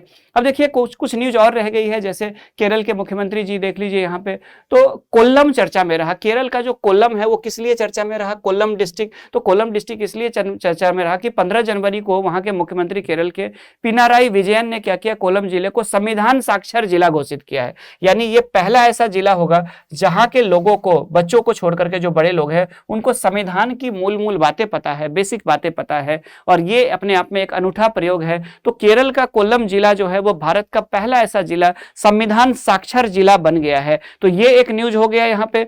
दूसरा न्यूज आप लोगों को क्या देख लेना है, देखिए जो जो मोटी मोटी बातें हैं, 10 वर्ष या उससे अधिक आयु के जो जो लोग हैं उनको इंडियन कॉन्स्टिट्यूशन का प्रियम्बल पता है, प्रस्तावना पता है, ऐतिहासिक पृष्ठभूमि, हिस्टोरिकल जो बैकग्राउंड है वो पता है, उसके बाद बेसिक स्ट्रक्चर पता है, फंडामेंटल राइट्स पता है और कुछ जो बेसिक लॉ है उनके बारे में भी पता है। तो केरल का जो कोल्लम डिस्ट्रिक्ट है वो भारत का पहला कॉन्स्टिट्यूशनल लिटरेट जो डिस्ट्रिक्ट है उस रूप में उभर करके सामने आया है। हिमाचल प्रदेश ने रिसेंटली एक लक्ष्य निर्धारित किया गया है, हिमाचल के द्वारा पहाड़ी राज्य है, स्वच्छ ऊर्जा की तरफ बढ़ रहा है और 2025 में इसने अपना लक्ष्य बनाया है।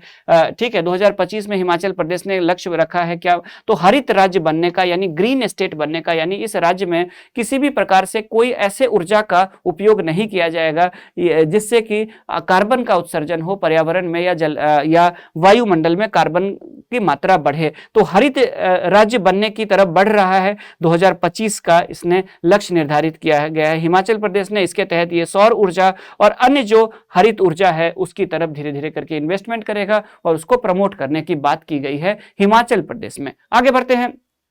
आर विष्णु प्रसाद चर्चा में रहे थे। आर विष्णु प्रसाद क्यों चर्चा में रहे थे, तो ये वैज्ञानिक है आर विष्णु प्रसाद और सूचना और प्रसारण मंत्री अनुराग ठाकुर ने इनको क्या किया है, तो इनको सम्मान दिया गया, इंडियन अचीवर अवार्ड से सम्मानित किया गया। कई सारे पेटेंट इनके नाम पे, 69 पेटेंट इनके नाम पे है और इनका नाम है वैज्ञानिक का आर विष्णु प्रसाद और इनको इंडियन अचीवर्स अवार्ड दिया गया है भारत सरकार के द्वारा। आगे डिजिटल इंडिया अवार्ड्स की बात कर ले 2022, तो डिजिटल इंडिया अवार्ड्स के तहत विभिन्न सरकार के कार्यक्रम और मंत्रालय या विभिन्न जो इनिशिएटिव होती है उसको सम्मानित किया जाता है। तो कृषि मंत्रालय का जो ई नाम है, भारत सरकार का जो कृषि मंत्रालय का जो ई नाम जो है उसको प्रेसिडेंट श्रीमती द्रौपदी मुर्मू के द्वारा 7वें संस्करण के तहत, अगर बात करें डिजिटल इंडिया के 7वें संस्करण के तहत सम्मानित किया गया है। यहां पे देख लीजिए, ठीक है। तो डिजिटल इंडिया अवार्ड्स की स्थापना 2009 में हुई थी। ई नाम जो इनिशिएटिव है कृषि मंत्रालय का उसको डिजिटल इंडिया अवार्ड 2022 मिला है। नागरिकों की डिजिटल अधिकारिता कैटेगरी में प्लेटिनम अवार्ड से इसको सम्मानित किया गया है। ठीक है, तो इनको मिला है प्लेटिनम अवार्ड डिजिटल इंडिया के तहत। आगे बढ़ते हैं। ई नाम को, ई नाम कृषि मंत्रालय का एक इनिशिएटिव है। आगे उसके बाद जाकर के नेशनल ग्रीन हाइड्रोजन मिशन, ये लास्ट आज का न्यूज है, देख लीजिए, नेशनल ग्रीन हाइड्रोजन मिशन। तो नेशनल ग्रीन हाइड्रोजन मिशन जो है वो केंद्र सरकार के द्वारा इस ग्रीन हाइड्रोजन मिशन को अब मंजूरी दे दी गई है। 2030 तक भारत का जो लक्ष्य है, वर्ल्ड का केंद्र बनाना है, ग्रीन हाइड्रोजन का केंद्र बनाना है भारत को। आपको बता दूं, ग्रीन हाइड्रोजन का मतलब होता है आने वाले समय में जो हाइड्रोजन है वो हमारे ऊर्जा का मुख्य स्रोत बनने जा रही है। और लेकिन जो हाइड्रोजन है वो प्रकृति में मुक्त रूप से नहीं पाई जाती है, उसे किसी ना किसी सोर्स से हमें निकालना पड़ता है। लेकिन अगर ऐसे सोर्स से निकाले जिससे कार्बन का उत्सर्जन हो तो फिर वो ज्यादा फायदेमंद नहीं हुआ। तो ऐसे सोर्स से हाइड्रोजन को निकाला जाना, प्रोसेस करके निकाला जाना जिससे पर्यावरण में कार्बन का उत्सर्जन ना हो, वैसे हाइड्रोजन को ग्रीन हाइड्रोजन कहा जाता है। और भारत का जो लक्ष्य है, नेशनल ग्रीन हाइड्रोजन जो मिशन है, इसका लक्ष्य है भारत को ग्रीन हाइड्रोजन का हब बनाना पूरी दुनिया में। और इसी के तहत 2030 में भारत क्या है, तो 125 गीगावाट जो है वो ऊर्जा जो है वो नवीकरणीय ऊर्जा से, यानी रिन्यूएबल एनर्जी से 125 गीगावाट बिजली के उत्पादन का भारत ने लक्ष्य रखा है। तो कुल मिलाकर के ये है जनवरी 2023 का न्यूज, करंट अफेयर्स। इस बार जैसा मैंने कहा कि पहले मैं 3 से 4 सोर्सेस यूज करता था, इस बार 5 से 6 सोर्सेस यूज करके आप लोगों के लिए और इफेक्टिव बनाने जा रहा हूं और प्रभावशाली बनाने जा रहा हूं, ताकि जो पीसीएस है, यूपीपीसीएस और बिहार, लगभग 90% क्वेश्चन जो है वो इन लेक्चर से आ जाए। तो आप सभी स्टूडेंट्स का विश्वास जिस तरह से बना हुआ है इसी तरह से आगे भी बनाए रखिए। सभी लोगों को जुड़ने के लिए धन्यवाद। आप लोगों को भविष्य के लिए ढेर सारी शुभकामनाएं। मिलते हैं अगले लेक्चर के साथ। Thank you, have a nice day.